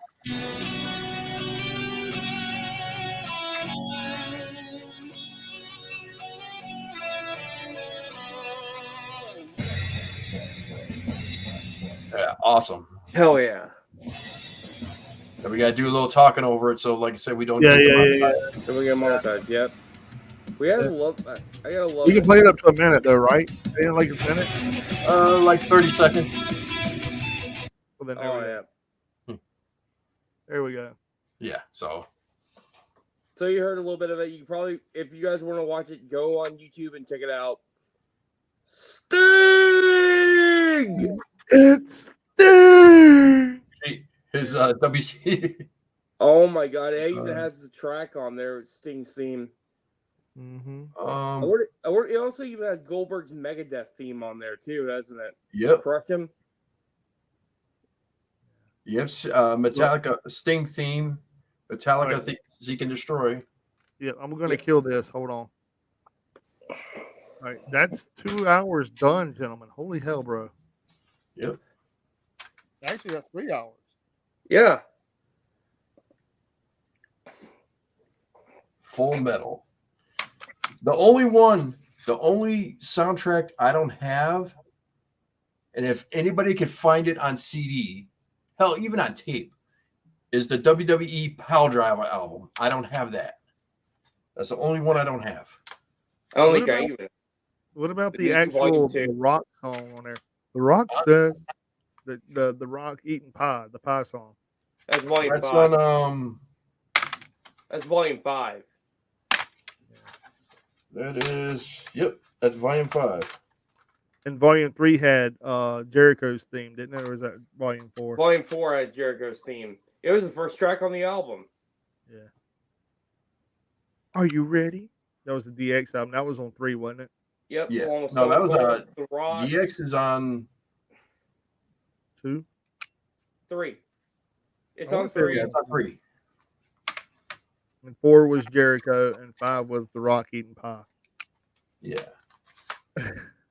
Yep, Break Down the Walls. Yep, it's on this one. Yep. So we've been live for over 3 hours, gentlemen. You always ready to call it a night? Well, it's been 2 hours, 56 minutes, and 55 seconds. Okay. So we Yes. got 3. This is one of my favorite ones because I got it signed by Drowning Pool. Oh, that's cool. Was that the one with the With the oddities on it? original lead singer. That's their version of. I like their cover of the game. Yeah. That's the reason why I had him sign it. All right. The question is that the one with the oddities on it with the ICP? That's on volume 3. Yeah, I think that's 3 as well. Yeah. That They don't- is. Yep. Volume volume 3. 3. And then you had I know this is a little crazy, but what about the Take a Bite Out of Rhyme album? Take a what? Take a Bite Out of Rhyme. When you had heavy metal bands doing covers of old gangster hip hop songs. Please tell me y'all heard that album. Junk's hilarious. Oh It yeah, had Seven Slayer's Dust on Going the Back to album. Cali. Cool. And it had- It has Word Life on there. That one. I said Volume 6, right? that's volume 6. Yep. I think the originals was the last one I collected. I think there's there's 2 CDs. I think there's out. But I had the- 3, Anthology. 4, 5. They had the anthology album come out. that's the one I'm missing is the anthology one because it got the Brawl for All theme on it. For all. Oh my god. And that's the only way you could get that track. Does anybody have the Terry Funk album? Terry Funk album. I know you had an album. I think he had an album. Double check that. Terry Funk. But actually, yeah, the only one I'm missing out of my set is I'm missing WWE Pile Driver. I'm missing that. Yeah, it's called. I don't think it ever released on CD. I'm not sure about that. Yeah, but there's videos of it's called The Great Texan. Yeah, it's Great Texan. We Hate School and Rapongi. Yeah, it's a Japanese album. Hmm. Yep, true story. Terry Funk had an album called The Great Texan. Well, he was can't believe- popular in Japan, so it makes sense. Better get that my girlfriend. Better get that OnlyFans going. Hey, I do have an OnlyFans. I have an OnlyFans. Nice tortilla blanket. Yep. Can't have my tortilla blanket. Hey, I actually do have an OnlyFans. They got 37 subscribers, bro. Where you show feet? I don't show anything, dude. It's all a scam, dude. It's a fuck the fans thing, man. But, oh, you want to see Wang? You want Jimmy Wang Yang? How about that? I can give you Jimmy Wang Yang. No. I can give you Wang Chung. How about that? I can give you some Wang Chung. Want that But Wang? yeah, if anyone can find that Pile Driver album, man, I'd be more than happy. You can probably I got- download it off Spotify or something. I Or could let- download it, but I want physical. Yeah, I have the ECW, the one with Yeah, fucking, both of them. I think it's the one on the right. Not the one with Sandman, but the other one. The other, not the Sandman one, the other one, the actual good one. Yeah, this one was all right. I mean, it's got a couple good songs on there, but this was the best one. Really? Yes. Man, dude, here's the tracks. I mean, you got the ECW theme. You had White Zombie doing El Phantasmo. You had Kilgore doing Walk. You had Megadeth doing Trust. Bruce Dickinson doing The Zoo. Motorhead doing Enter Sandman.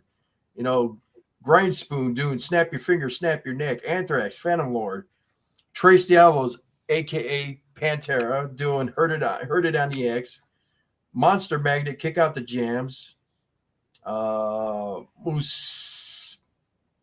Musaid doing Big Balls, and you had Sabu's theme on here. On this Oh, one. guys, good news. Saray's gonna wrestle in Stardom. Soraya?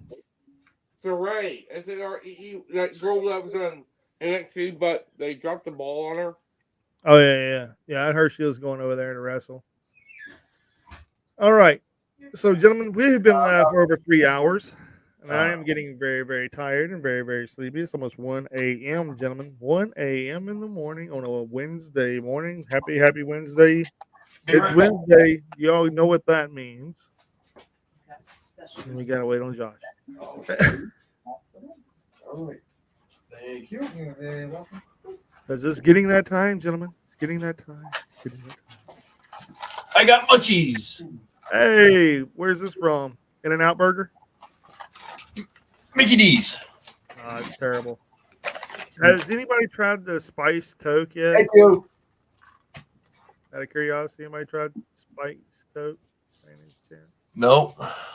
It's terrible. Don't do it to yourself. It's god awful. All right, so let's all say goodbye to this. Yes, sir. Yes, sir. Yes, sir. That's what I was trying to do. I was waiting on you to get back, though. All Thanks right. for our new subscribers, Jordan and Andre. I appreciate you guys so much. I love you guys. Yes. Thank you guys for tuning in. And Phil, if you want to, you can give them the Blue Wrench crew. I am. They can be our third ring crew. How about that? Oh, that works. Hell yeah. That We'll works. be the third gear crew. See, I like third ring crew or third rant crew. How about that? Third rant. Third rank crew. There you go. And they can be our third rant crew. And if you're not listening to the podcast, you're not listening to what we do here. Phil, what You're do they doing do? life wrong. Oh, hell, fuck yeah. And Josh, Yes. the question is, what are we feeding them? Food for the ears. Exactly. Yes. I remembered it this time. Yeah. And that is exactly what we are, ladies and gentlemen. We are food for your ears. And if you're not listening to us, you're fucking doing life way the fuck wrong. Yes. And we recommend you subscribe, like, share, Comment. download, comment. Hell, find us on Facebook. Say hi. And eventually, Tamale, and maybe you can find us on X as well. Maybe, just saying, maybe out there, maybe. We're working on the multimedia pages. Yeah, it's always fun. Yeah. So I'm just saying, just throwing it out there, and also as always, I am just Mike. That is up above to your right. Mr. Bad Karma is always Josh. And on the bottom is always the Japanese guru. If I'm not here, then he's not here. But if we're all here, he's here as well. And that is the Phil, the Japanese guru. Yes. All right. And as always, deuces. We'll see you next week.